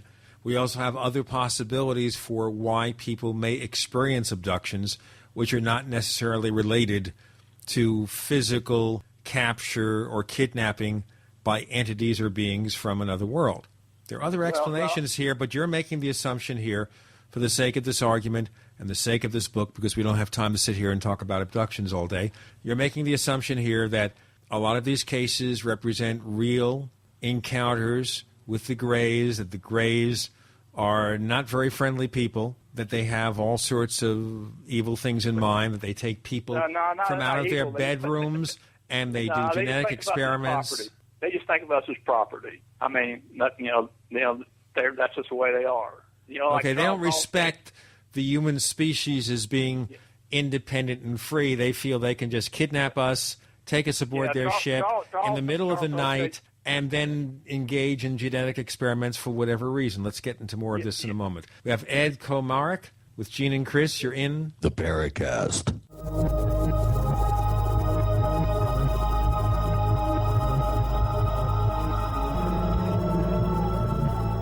America's #1 source for independent talk radio for over a decade. We are the GCN Radio Network. Hi, Ted Anderson announcing a great way to listen to radio on the telephone. By calling 760-569-7700, you'll be hearing GCNlive.com programs in seconds. Come to GCNlive.com, find your favorite host's dedicated phone number, and hear them 24/7. You heard me right. Every show has a dedicated phone number. Stop by GCNlive.com and bookmark their number today. And again, that's 760-569-7700. We the people grow cotton, weave fabric, engrave ink, embed strips and fibers to protect from counterfeit and carting to a private bank, having it lent back at interest, forcing taxes to service debt. This capitalism, or was Jefferson correct when stating a central bank issuing the public currency is a greater menace to the liberties of the people than a standing army? Ted Anderson, I'm placing a free silver dollar in a book that explains our monetary system. Call for your copy, 800-686-2237. It's time to understand the system. Call 800-686-2237. That's 800-686-2237. The worst drought in 50 years continues, and the first 6 months of 2012 marks the hottest half year on record. 78% of the Midwest Corn Belt is in drought conditions. Not only corn, but soy, alfalfa, fruits, vegetables, and wheat are all impacted, raising prices. The cost to feed livestock is forcing farmers and ranchers out of business, blowing up your food prices. The only strategy to counter this is to freeze your food cost at today's prices by getting your own supply of foods from eFoods Direct now. As the price of raw ingredients increases, eFoods will have to raise prices too. Now is the time to get your supply. I recently increased my supply from eFoods Direct because we have all known this was coming. You know about their delicious long-term storable foods. The fact is you can eat it any time to save money today. And because it stores for 25 years, you're locking in today's prices and avoiding the rising food cost. Don't wait. Call 800-409-5633 or go to efoodsdirect.com/Alex. Call 800-409-5633 or efoodsdirect.com/Alex. You can bet your life on eFoods Direct.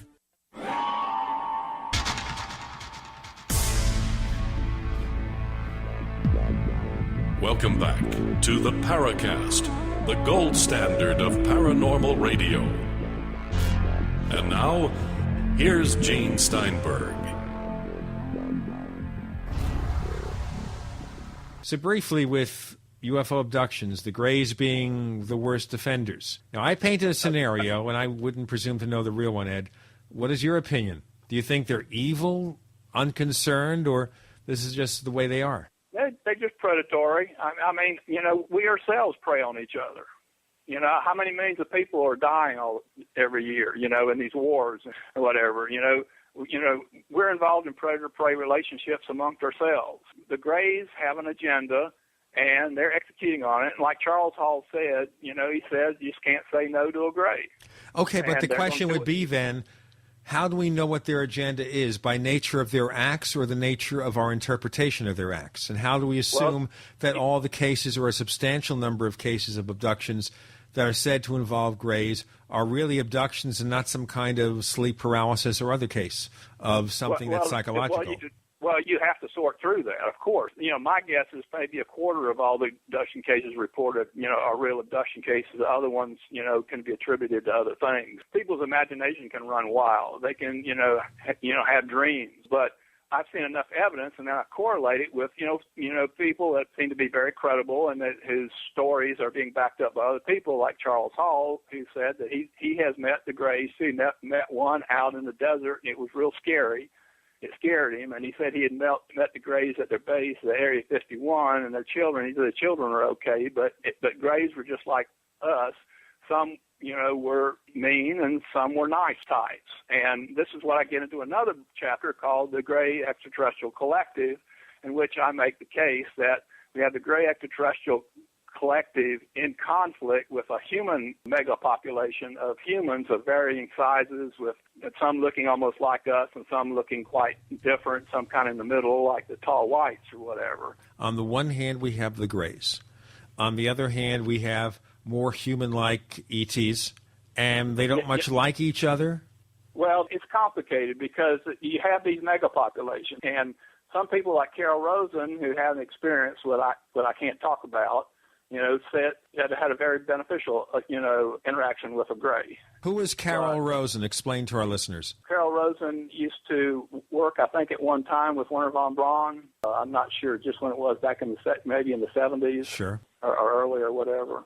She first female head of an aerospace company. She's also spearheading a weapons ban space treaty. She's quite an outspoken proponent of having no weapons at all in space. So, of course, that... And basically, extraterrestrial, she's like Steven Greer, believing there's no bad ETs. Well, speaking of Steven Greer, I want to raise this because we're down to the last 4 segments, and we don't have a lot of time. Greer is now saying, that there's an ET on ice that's being checked out? What's that about? I saw that. Steven does some good work. I mean, he's done good work with some really credible whistleblowers, but then I think his imagination runs wild with him sometimes, which is not unusual for people in the UFO field. You think? So I don't know whether he's, I think he's probably on the level of this, but he seems to be using it as a marketing tool, which, Steven Greer's a good marketer. I mean, he got $250,000 for this Cirrus documentary already, so he's been shown to be able to raise money. So by saying that he has an ET on ice that's being examined, that's just used as a dodge to get money. I'm skeptical, but I'm still open-minded about it, and this is one of these cases you just wait to see how it falls out, and if the skeptics can't tear him apart eventually or whatever, then I get really interested in the case.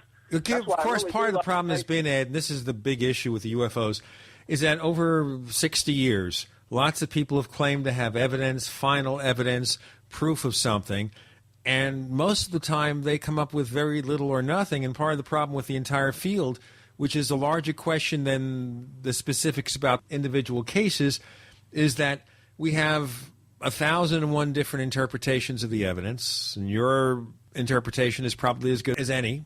We have all these interpretations of what the evidence signifies. We have different versions as to the meaning of UFOs. We have different interpretations as to why they might be here if it's ET. Obviously, you're talking about different races, some of whom may be in conflict with one another. But the end game is, how do we prove any of it? Okay, let me give you an example here that happened to me with my mother before she died. We had beavers burrowing in an upper pond dam, and she had them come in and dig out the beavers, so they didn't blow the dam. And I was sitting fishing over on the other side of the pond watching what was going on. And I saw these guys not just dig out the beavers, but I saw them go along the whole dam where there was no beavers and completely turn the dirt over for no reason, costing her another $1,000. And I went back home and I told her, I said, listen, these guys are just taking advantage of you here because this is what they did because I was watching it. You know what she told me? One opinion is good as another. So I good point. I mean, opinions are like backsides. We all got one. Yeah, so there's informed opinions and then there's uninformed opinions, and some opinions are more informed than others, and so therefore they should be given more weight.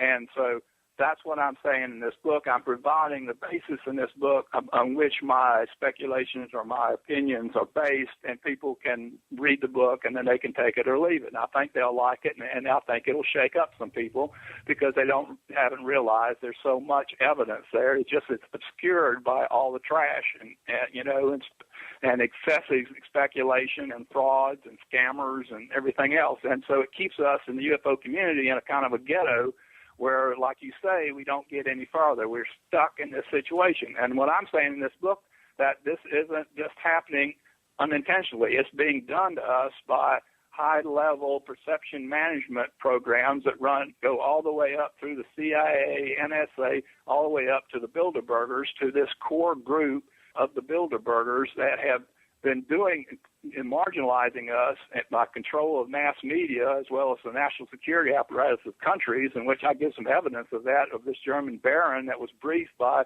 the top brass in Nellis Air Force Base only to fly back to Germany and probably go to Bilderberger or whatever and brief them. So when this all started happening in the 40s, these people, these industrialists that had these corporations, reverse engineering these technologies and stuff, they had good intelligence. They knew what was going on. They knew what was coming down the pike, and they set out to keep the public and keep us uninformed and keep us in this ghetto. And they've done a pretty good job of it through the mass media and control of the national security apparatus and whatever. And I explain, in this book, who's behind it, how it's being done, how and why it's being done to us. And the reason it's being done to us is three different reasons. The first reason is that there's a heck of a lot of money to be made in reverse engineering these technologies for this secret space program, in which I document in the book step by step on the timeline and whatever. There's trillions of dollars being made and these technologies being put into defense and into our manufacturing base and everything is our technology when it really is coming from ET. So there's a huge incentive right there to maintain a monopoly on access. General Electric, Lockheed Martin, all these big aerospace companies, they don't want the competition. They want to keep a kind of OPEC on access. I call this the alien resource cartel. I have a whole chapter on that. And this alien resource cartel is one reason why we still have a cover-up going on. The second reason is there's the fossil fuels industry, the pharmaceutical industry, the transportation industry would be completely renovated or dismantled if some of these new technologies got out into the mainstream. And these corporations, big oil companies, Mobil and DuPont and Dow Chemical, all these big companies, all having connection to big oil and whatever, are not about to let that happen. So they're in on it and whatever. But the third reason is, maybe the biggest reason is, that some of these extraterrestrials seem to be highly ethical. And they're organized in a way that's much like our body is being organized, that all the parts of our body, all the cells of our body get fed and taken care of. If the left hand got fed at the expense of the right hand, starving to death, we wouldn't live very long. But these extraterrestrial races seem to be living in a way that's a lot better than we are. And if our people had direct contact with them, we wouldn't have much need for the powers that be today, and it'd end up being like Syria. I'll tell you what, we have a lot of possibilities here.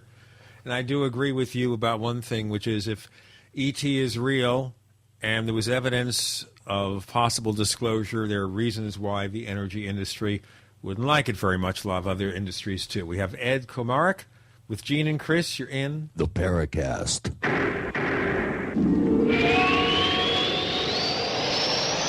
We also have swag. We have all these exclusive Paracast things that you can buy. We've got 60 or so different items, and entails T-shirts, sleeves for notebook computers, iPad cases, mouse pads, the Paracast Jumbo tote bag, all sorts of T-shirts and jackets and stuff like that for men and women. We have a Paracast aluminum water bottle. All this stuff, you go to store.theparacast.com, store.theparacast.com. What makes it special is that the items are the best quality, great T-shirts, fabrics, and they have our official logo on them. That's what makes them special, in multiple sizes and colors. We even have stuff for children. stuff for women, stuff for men. We have all sorts of sizes, like small up to X large. A lot of good stuff. That's the swag from the Paracast. If you go to store.theparacast.com, stop by and take a shopping tour. We all know that Berkey water purification systems are the most trusted name in water filtration. As an authorized Berkey dealer for over 6 years and serving thousands of satisfied customers, the Berkey Guy offers amazing specials for Berkey water filtration systems. The Berkey Light systems include a set of self-sterilizing and recleanable black purification elements that purify water by removing chlorine, pathogenic bacteria, cysts, and parasites to non-detectable levels and remove harmful chemicals such as herbicides and pesticides. Order the Berkey Light system today, complete with 2 black Berkey elements for only $231, and the Berkey Guy will ship your order free of charge. With the purchase of a Berkey Light, the Berkey Guy is also offering a set of fluoride and arsenic filters for only $39.99. That's over 30% off the retail price. Call the Berkey Guy at 1-877-886-3653. That's 1-877-886-3653. Or order online at goberkey.com. That's goberkey.com today.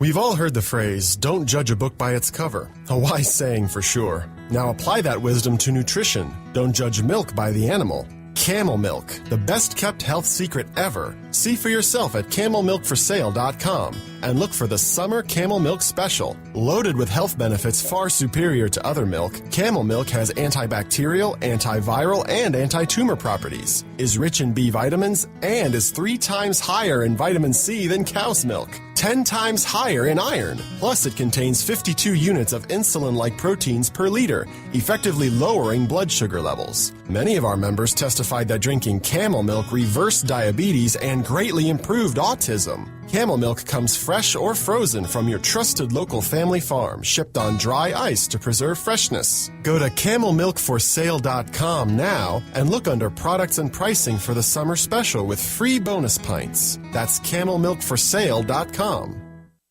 You can't argue with success. And many people have found great success in fighting back colds and flu viruses with Ali C, the world's best garlic extract. So now, it's time to get even more success with the other great quality natural products from Affinity Health Products, like C Energy Liquid Vitamins, Lose and Snooze, and the One Day Diet, or Human Growth Hormone Support, Menopause Specialist for Women, and Joint Specialist. See these and many other quality Affinity Health products for men and women online at affinityhealthproducts.com. That's AFFINITY healthproducts.com. Or call in your orders at 877-888-7126. That's 1-877-888-7126. Trust your health to the makers of Ali C, the world's best garlic extract. Affinity Health Products, the finest and most innovative natural health products available. We'd like to hear from you. If you have a comment or question about the Paracast, send it to news@theparacast.com. That's news@theparacast.com. And don't forget to visit our famous Paracast community forums at forum.theparacast.com. We have Ed Komarek, who's written a fascinating book about disclosure and exopolitics, and he's painting the picture here, where a lot of American industries wouldn't want the truth to be known if there's a truth to be known, for the simple reason that, well, it's going to cause too much havoc. We have some questions, by the way, from our audience, and I want Chris to pick up on that. Yeah, this is a really good spot, Ed, to ask a question by Dine's son, one of our longtime posters. He's been on posting here almost 5 years. And he asks, Ed, do you believe that if we ever will have open contact with whatever it is, proponents of exopolitics will have any say in how to handle it? Do you think the governments of the world will come up to you guys and ask you for their advice in this matter? I doubt it. I don't expect them to change their behaviors anytime soon. I mean, it's worked pretty well for them so far, and just like I was getting into saying that, one thing we can agree on is that these powerful industrialists and bankers and stuff had their sons and daughters in the intelligence communities and everything, so they were in a position to know if there was extraterrestrial contact, they would have been in a position to know and to do what we're talking about. And so I think we have a role to play in educating the public, and maybe we're being used partly to do that. I mean, I certainly haven't ever been harassed. I haven't had some people whistleblowers claim to have been harassed, but I think where we come in as important is that we present a perspective, that is different than let's protect our special interests here. We don't want to go the way of the gas light companies when the electric light bulb was invented. The gas light companies, just the invention of the electric light bulb, the gas light companies went from $100 a share down to $1 a share. So these industrialists know what technological innovation can do to establish industries. And they weren't going to allow it to happen. And they're continuing not to allow it to happen. And this Bilderberger group now, we're getting names and faces and whatever, that was also the CIA was involved in its forming, and seems to have tight links. The head of this last meeting, the head of the NSA was there. I think the CIA people were probably there. Even some of our politicians were there. Romney was there, attended the meeting. We don't know if Obama was there, but a lot of these people, Kissinger was there. All this going on in secret with these annual meetings and whatever. So we're up against a powerful adversary here in the field of exopolitics, but the truth is also powerful too. And I think slowly, we'll carve out a niche in which, some people are listening, because everything is so compartmentalized in the military and whatever. There's a lot of people that know a little bits and pieces about this, but they don't understand the whole picture. The old slave owner of the plantations here in the deep South here, whatever, always controlled the need to know. He only allowed the slave to be educated to a need to know, because if the slave knew any more, it would invite revolution, and an uprising or whatever. And so this is essentially what the whole top secret apparatus, national security apparatus we have based on need to know is. And the people at the top of the need to know, the masters, the puppeteers, are this European royalty, these major industrial corporations, these big banks, the Rothschilds, Rockefellers, these big families, and they basically constitute a shadow government, and they are managing our public perceptions on this because it is profitable for them to do so, and because they want to maintain their privileged status. If we ever got smart enough to realize, like the people in Syria are from movies and newspapers and stuff, how well off other parts of the world are in America and stuff as compared to them, the Syrians are revolting against their leaders, and their leaders are trying to stomp them out, the revolt, because the people are becoming aware that people live better in other countries than they do in Syria. That's the whole reason for the revolt. So if ETs were to show up here immediately in front of us and we saw how well things were, they would spark a global civil war in which the ETs claim, like one case I just read, claimed that they didn't want to do that because then they'd have to clean up the mess, and that would be interfering with free will. But now, maybe they have a prime directive like they do in Star Trek. So does it follow then that one reason not to have disclosure, and it doesn't have to be on our part, it could be on their part, is the upheaval to our civilization? We'd revolt against the energy industry. We'd revolt against the bankers. We'd revolt against the politicians for keeping the secret from us. There would be turmoil. So it goes to follow then, if you're going to have disclosure, how would you do it? They wouldn't ask Ed Komarek or Gene Steinberg or Chris O'Brien to do it. You'd do it gradually, wouldn't you? Well, that's what the ETs are saying they do, and they're saying they have. This one little book is real interesting. It's either creative writing or it's a real thing. It's Amy, Child of the Stars, but it seems to be so reasonable that basically they're saying that their society is run by supercomputers, and that supercomputers determine, that everybody gets the resources that they need, just like the body is being run. Get the resources that they need. And you can go check out a spaceship just like we go to the library and check out a book. And the supercomputers run all this, and computers allow when their spaceships are seen and by whom, and for whatever reason, on some kind of a program that's gradually acclimating us, trying to bring us around without creating a global civil war and a collapse of our civilization, in which then they would feel like if they did that, then they would feel like they would have to go and try to clean up the mess because they were responsible for it. And they don't want to get in that kind of position, just like what's happening in Syria today. And so that seems to be very reasonable to me.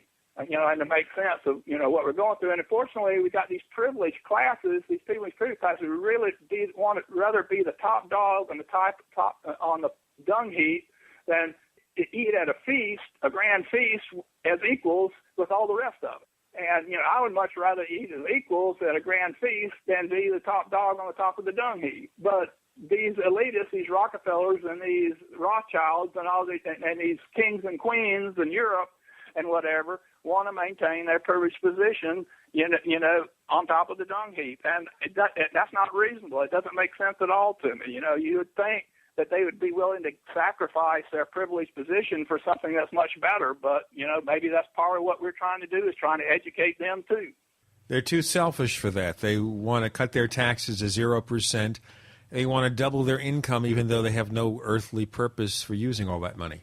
Yeah, and they just got this vision of world domination that's been a vision, for thousands of years to be the top dog on the planet. And they're, executing on that strategy in a very deliberate, covert manner. Now that the fascists weren't able to win World War II, they got beaten, in an overt attempt with the Third Reich to do that. And so some people are saying that Bilderberger is just a plan B for the fascists. In fact, Dulles was involved, CIA's Dulles was involved in Operation Paperclip, and he brought a whole Nazi SS unit by, I guess the guy's name was Reinhardt or whatever, Russian SS unit, complete unit into the CIA under Operation Paperclip against Truman's orders not to bring any people with bad backgrounds. He laundered these people's backgrounds and brought them into the CIA, and in which case you had all these problems in the CIA that came out, in the church committee stuff that just scratched the surface and whatever.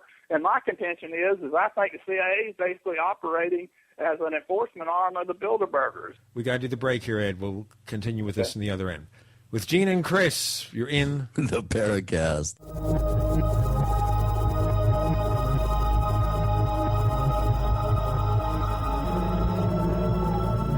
Are you tired of searching for great talk radio? Something more important. Search no more.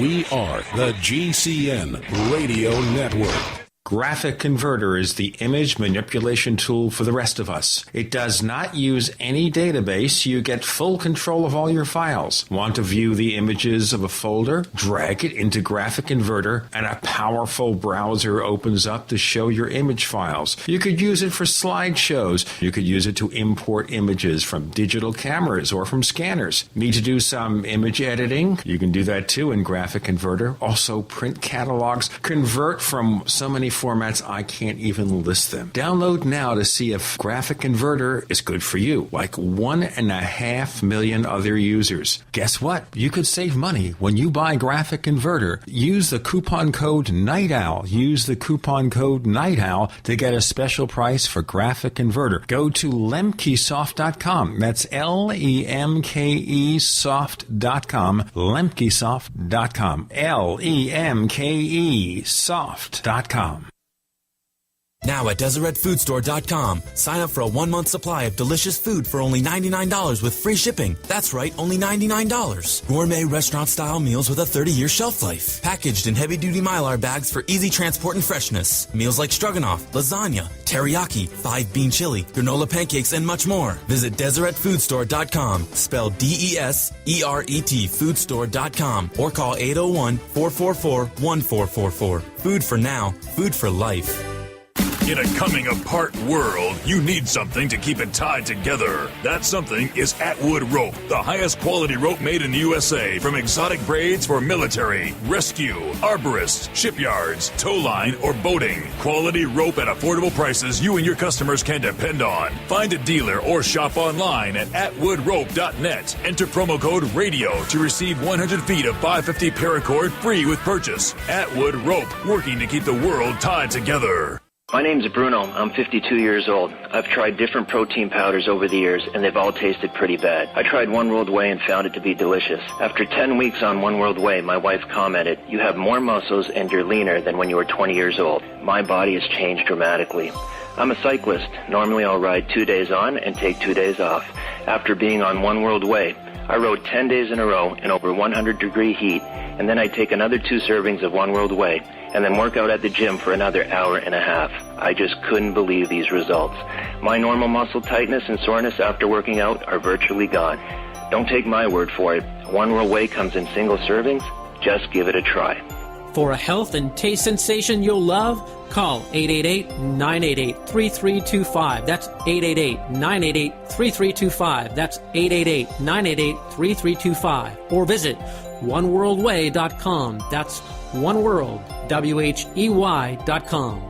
Would it save you time to get the best quality water filters and the best quality storable foods from one company? You bet it would, and now you can at BigBerkeyWaterFilters.com. Big Berkey water filter products and great tasting, long-lasting, storable Wise foods are both now available on one website, BigBerkeyWaterFilters.com. Wise foods, ready-to-eat meals are packed in airtight nitrogen pouches and come with a 25-year shelf life. Big Berkey water filters are powerful enough to purify treated, untreated, or even stagnant pond water. Combine Berkey water filters with Wise foods for an unbeatable preparedness combination. Get free shipping on every order over $50. And GCN listeners receive 5% off all ceramic filter systems. Visit Big, BERKEY, waterfilters.com or call 877-99-BERKEY. That's 877-99-BERKEY. Or go to BigBerkeyWaterFilters.com.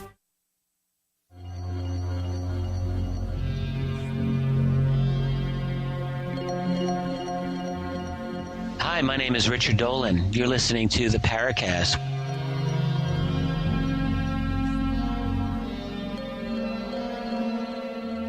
You know, Ed, you're so enthusiastic about this, Ed Komarek, and you get really wrapped up in this. And obviously on Real Radio, we've got to break every so often. If we don't break, well, they'll break anyway.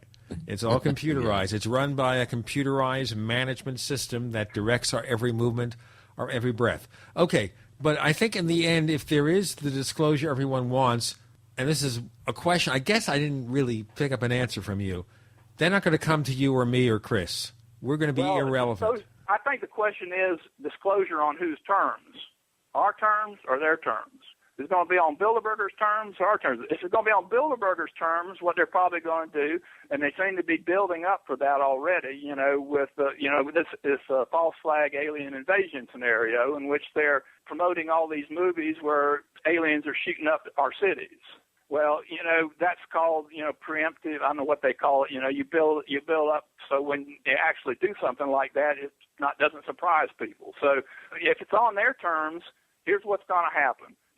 Mark my words, if I live long enough to see what's going to happen, it's the very same people that are ignoring this whole thing or think this is all silliness or whatever would be the first ones to go screaming for help when a spaceship starts shooting up one of our cities. And then all that Bilderberg's got to do is pull out some alien bodies and say, the aliens did it. Now we need to, consolidate and have this one world government to protect ourselves and fight against the aliens, just like President Reagan said, if we had a common foe and whatever, we would unite. So that's what they want to do, is they want to unite us in a one world government, a one world plantation, with them as the masters and us as the slaves, and this is the final straw. 9/11 only got them so far. And the interesting thing about 9/11 and who may have pulled that off is this Nazi unit, SS unit that was brought in by Dulles, probably had a background back in Germany going back to the burning of the Reichstag, and blaming it on the Jews. Okay, let's go back to 9/11 quickly here. There's a lot of conspiracies about 9/11. So I'm going to ask you quick questions here.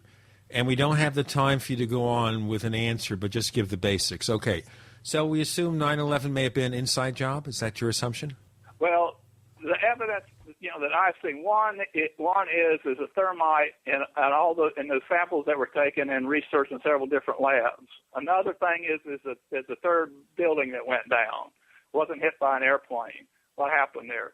Why was there stand down, of military in the area? I mean, there's a whole lot of unanswered questions going on, and there's also been some stuff coming out that maybe some people that are strong advocates of 9/11 are being covertly killed. And it wouldn't surprise me a bit, because, we're dealing with a global mafia. These banksters And these high-level industrialists and whatever, they live by their own rules. Completely, just like Bill Uhouse was saying, they have a whole different set of rules that they live by than we do.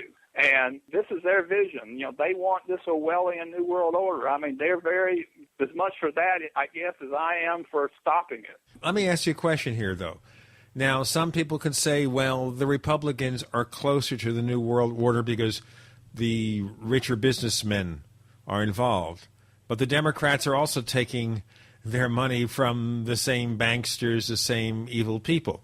So right. Are there any heroes in this? Yeah, the only horse in that was in the race that wasn't owned by the Bilderbergers was Ron Paul. And at their meeting, it was overheard that they were so mad at Ron Paul, they were talking about putting him up in an airplane and with terrorists and crashing him. And they were calling, Alex Jones and the people demonstrating outside of Chattanooga, wherever, Virginia, where the meeting was, and they're calling them cockroaches. And the people outside, like Alex Jones and whatever, were calling him scum and everything else and whatnot. Okay, but if they tried to assassinate Ron Paul, wouldn't that draw attention to what he has to say? Wouldn't it just be easy to dismiss people like that and say, oh, he's just a wacko. Let's not pay attention to Alex Jones. He just brings out conspiracy theories, that kind of thing. I have to point out, by the way, Ed, Alex Jones is the major act on the network in which we're on, GCN. He's the number one guy. They're very good at marginalizing opposition. They know how to do it. They got control of the mainstream press. I mean, Rockefeller himself, I got the quote here in my book, said he thanked the chairman of the Washington Post, the New York Times, and other major newspapers for being quiet about Bilderberger while they were, in the process of creating the European Union and all that. So, I mean, the mainstream press is in control. General Electric owns NBC. General Electric was involved in Operation Paperclip. It was involved in going around Germany and bringing these scientists to the United States. It was right from the beginning. With NBC now, there's a slight majority share owned by Comcast. So NBC only has a minority in GE. GE only takes a minority of NBC these days. That changed recently. Yeah, well, and you can look at this last Bilderberger meeting. Romney was at this last Bilderberger meeting. They say nothing important happens. The top people around the world, meet in these Bilderberger meetings, once a year, and it's top secret. Nobody, the press won't, the AP showed up, but they didn't report. So Romney was there. Obama's Treasury Secretary was there. His economic advisor there. He might have come. They don't know that. But the interesting thing is there's a big hoopla between the Russians and the Bilderberger instead of bringing in, Putin, whatever.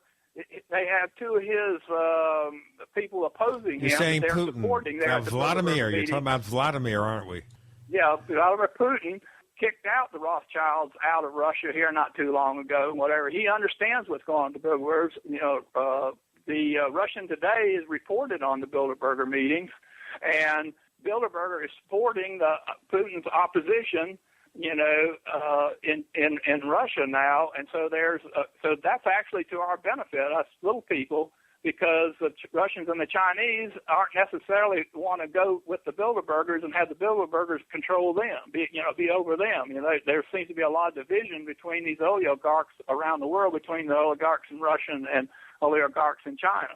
So don't they have the power to deal with that by taking out the right world leaders so that only the people who are their puppets? If I'm going to follow this conspiracy theory to the nth degree, we assume they'd want to put their puppets into power in all the countries, right? Well, that's what Bilderberger is doing. I mean, that's why Romney was at the Bilderberger. Obama was there before he became president. He was at a Bilderberger meeting.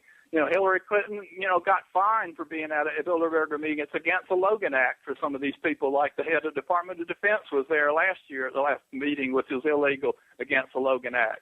But they're above the law, and they're the puppeteers. I mean, they're pulling all the strings, like in this presidential election, they're pulling all the strings except Ron Paul, and Ron Paul is just a pain for them, and they've been able to marginalize him fairly well, but people are catching on, and things aren't going so well for them right now. They thought they had it in the clear, but now, they got disintegration in Europe. The whole idea was to turn the whole globe into 4 different regions. The European Union, the American Union, the Asian Union, and another union, whatever, because it's easier to control people that way. And that goes right down to the grassroots. Right here in my own county, you have the RDC, the Regional Development Association, over a bunch of counties, in which they are pushing Agenda 21 stuff, that affect our property rights. What is Agenda 21? You're throwing in these buzzwords that we need to define.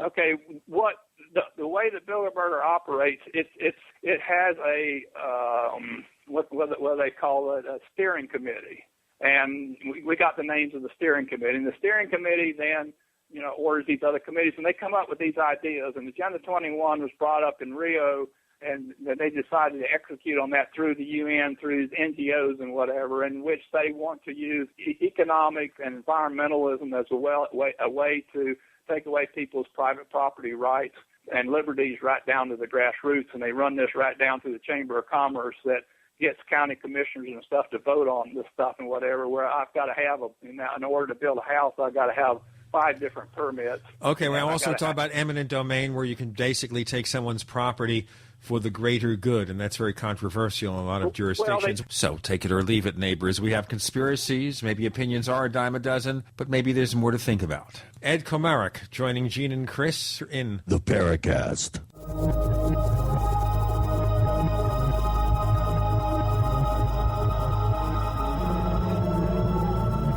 The GCN Radio Network, providing the world with hard-hitting talk radio. GCN. Great talk radio starts here. If you want to get your website online and you need reliable service, first-class service at the lowest possible price, there's only one place to go. Well, DreamHost has a special promotion with our show where they'll offer you unlimited disk space, unlimited bandwidth, one-click web apps such as WordPress, 24/7 support. You can save over $55. You want to know how? Go to dreamhost.com/radio, dreamhost.com/radio. Whether it's personal mail, whether it's business email, you want reliable, dependable delivery, freedom from spam, freedom from viruses. Well, Polaris Mail offers professional email hosting services for your personal or small business use. Each account uses 25 gigabytes of storage, an easy-to-use webmail interface, and full mobile sync. Sign up today for a 30-day free trial at polarismail.com, polarismail.com. Let's keep preparedness simple. Do you need stuff for disasters? Of course you do. For over 15 years, disasterstuff.com has, stuff for disasters. See? Easy to remember. Disasterstuff.com. Want free shipping on a new Berkey water filter? Disasterstuff.com is the official Berkey in-stock shipping center. Lots of folks want an EMP Faraday bag to protect sensitive electronics during a solar or nuclear event. Now for a limited time, all survival gear purchases over $75 include a free 8x8-inch EMP Faraday bag. Just enter promo code EMPBAG when you check out at disasterstuff.com. We're also a Country Living Grain Mill authorized dealer. Plus, we offer freeze-dried foods by Alpine Air and Wise Foods. We also carry emergency kits, survival seeds, and much more. Preparedness should be simple, and it is. Just remember, disasterstuff.com. Freedom through self-reliance and personal responsibility.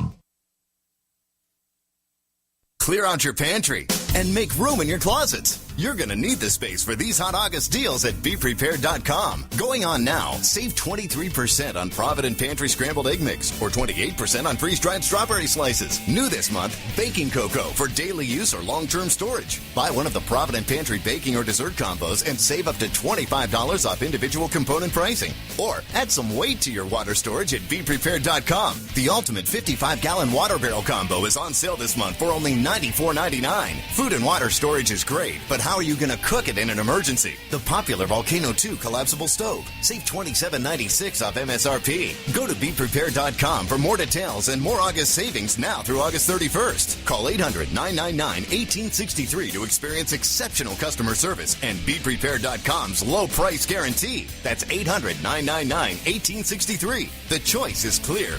Be unprepared or BePrepared.com.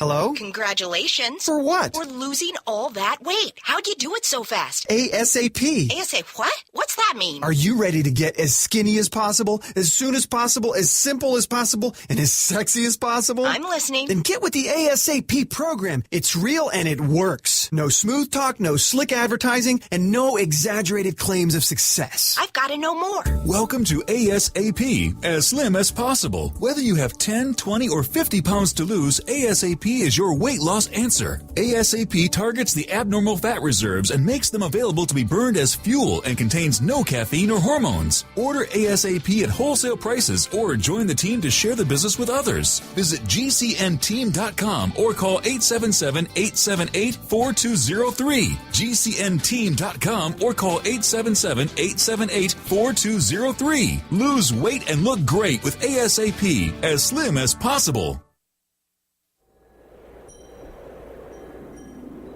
Hello, this is Rosemary Ellen Guiley, and you're listening to the Paracast, the gold standard of paranormal radio.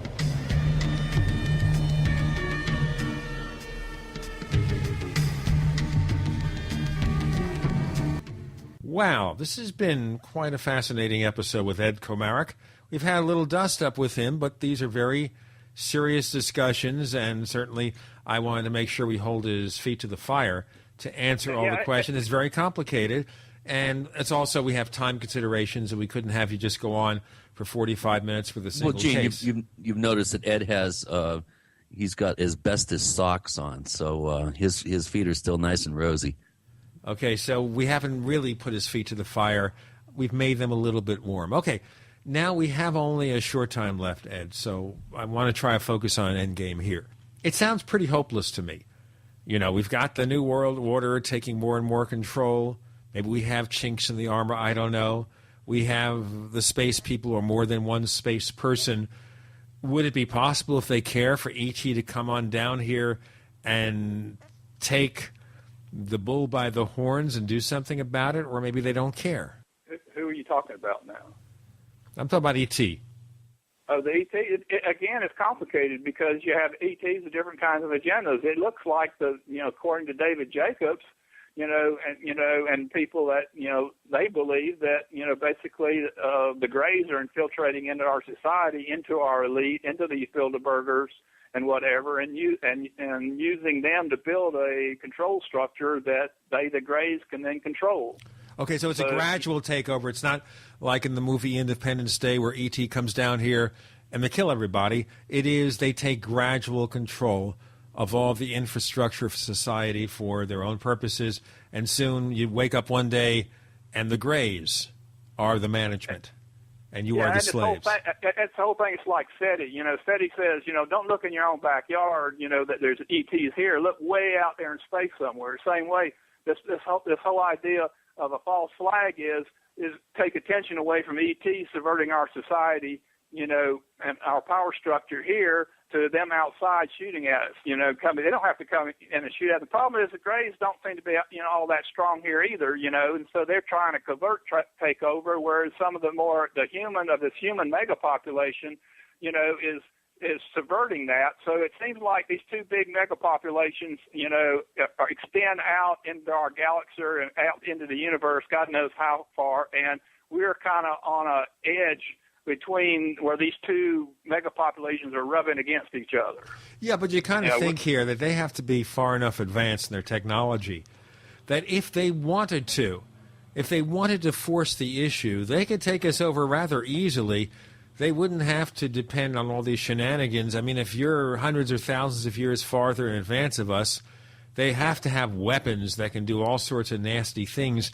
And just coming down with a threat, they could say, look, we'll just level one of your cities. If you don't let us take you over, we'll level Washington. They don't get anything right there anyway. I don't think they're that. They don't think they're that advanced. I think the more ethical types are more advanced, have the more advanced technology. The only problem is the ethical types have limitations because of free will, whereas the grays don't. And another interesting thing in this little book that I was reading was they said that there's a natural evolutionary process here that civilizations like ours, and probably like the grays too, if they get too destructive or too predatory, destroy themselves and collapse, and then they have to rebuild again over and over again. They don't go any further. So is that possible too, that maybe we've gone through the scenario over and over again throughout our history? We had Atlantis, and we've had all these ancient civilizations that fought each other, that vanish, and then we come back again, and maybe we'll be allowed to repeat this exercise until we get it right?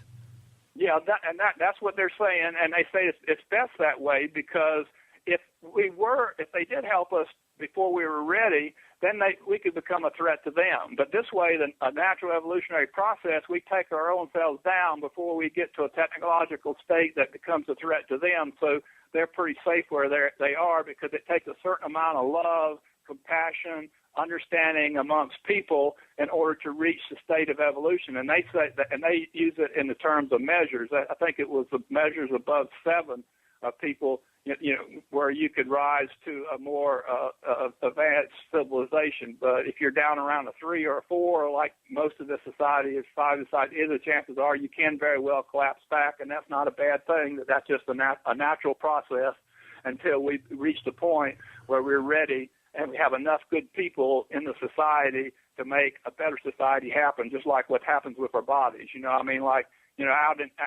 have all these single-celled organisms gobbling up each other and whatever, but then jellyfish evolved, and then fishes, and then amphibians, and then beetles and whatever. And so what I'm thinking is what these ETs seem to be saying is that we're building a modern electronic communications and supercomputers and everything. Like our digestive system, our cells in our bodies are being run by some supercomputers, completely unconscious, from us and whatever. So all the resources in our body, taking out the waste products, putting in oxygen, all this is being done by computers and whatever, and we can go about our business and not have to worry about all that. And this is what apparently the way a more advanced human society is operating. It's operating like our bodies are operating, a higher order of fractal, in which each individual in the society is like a cell in our own body. So we have no further than what's right underneath our noses, literally, to see what a more advanced society, looks like. Okay, it sounds to me like it could be either of two alternatives. We are part of a single huge organism, or we live in the Matrix world, where everything is an illusion and that the computers are running everything. And when I wake up one morning and I see I only have $5 to my name, I'm really a millionaire. I just have to get the right dream going. Well, I think that's where you have to get to the really big picture, and that's what I get in the last chapter of my book is reincarnation, out-of-body experiences, near-death experiences, and all that, which seems to indicate there's even a much broader, larger domain in which we are born into this world in order to learn to grow, to learn to love, and be more compassionate and whatever. And we do this over and over again until we get it right, and then we move on. So that this greater domain is using this reality as a school for us to come to and develop character, and good traits and whatever. And it takes many lifetimes to be able to do that. And we come in on missions to do certain missions as well as learn these things. We also involve ourselves in missions to, bring this society along. And that's, I kind of looked out for myself to begin with early in my life, but now for some reason I just feel like I'm on a mission to make this society a better place, both for myself and for others. And I'm peaking out at my development. I'm going to be 65 here pretty soon. I'm going to be 64 in November. My father and my parents peaked out around 65 and started declining. So I want to get, everything that I know, in the tight, concise form that other people can build upon, just like I build upon as a young man, and reach the point in my understanding where I am today. Okay, if we're curious about the things you're working on, Ed Komarek, where do we find more information? People can go to, if you got my name, his last name is spelled Komarek. You can look me up on the internet and get my blog. I'm on Facebook. People can friend me on Facebook. I accept all friends. I still haven't reached my 5,000 limit yet on Facebook. I do most of my work and communicate with people on Facebook. You can go to Amazon and type in UFOs, Exopolitics, and a New World Disorder, and you can get it there discounted right now. The last I saw was $11.50 for a 372-page book. It's full of information for people that will give people a leg up, I think, in developing a conversation that's a little further than did a UFO crash at Roswell, or what was that light in the sky, to what are the issues and implications of extraterrestrial contact, and why we need to know this information, and just not the globalists who are controlling information at this point. Chris O'Brien, they've updated your site to a higher level of achievement. Tell us about Our Strange Planet. Our Strange Planet's doing good. We're finishing up the actual initial redesign, and my store will be up soon, hopefully. And also, I have a new series of articles that look at a recent trip that we made to the confluence of the Little Colorado and Colorado Rivers in Grand Canyon. And he's going to have the webcam up soon, so we'll get to see things that may or may not be happening. And by the way, you can find us on Twitter. We are the Paracast on Twitter. That's the Paracast on Facebook. There is a Paracast fan club. You can also check out our forums where we talk about everything under the sun and some things that aren't quite under the sun or maybe beyond at forum.theparacast.com. Once again, that's forum.theparacast.com. It's the watering hole for discussions about the paranormal, the Paracast community forums. Ed Komarek, thank you so much for joining us this week on the Paracast. Thank you, Jane.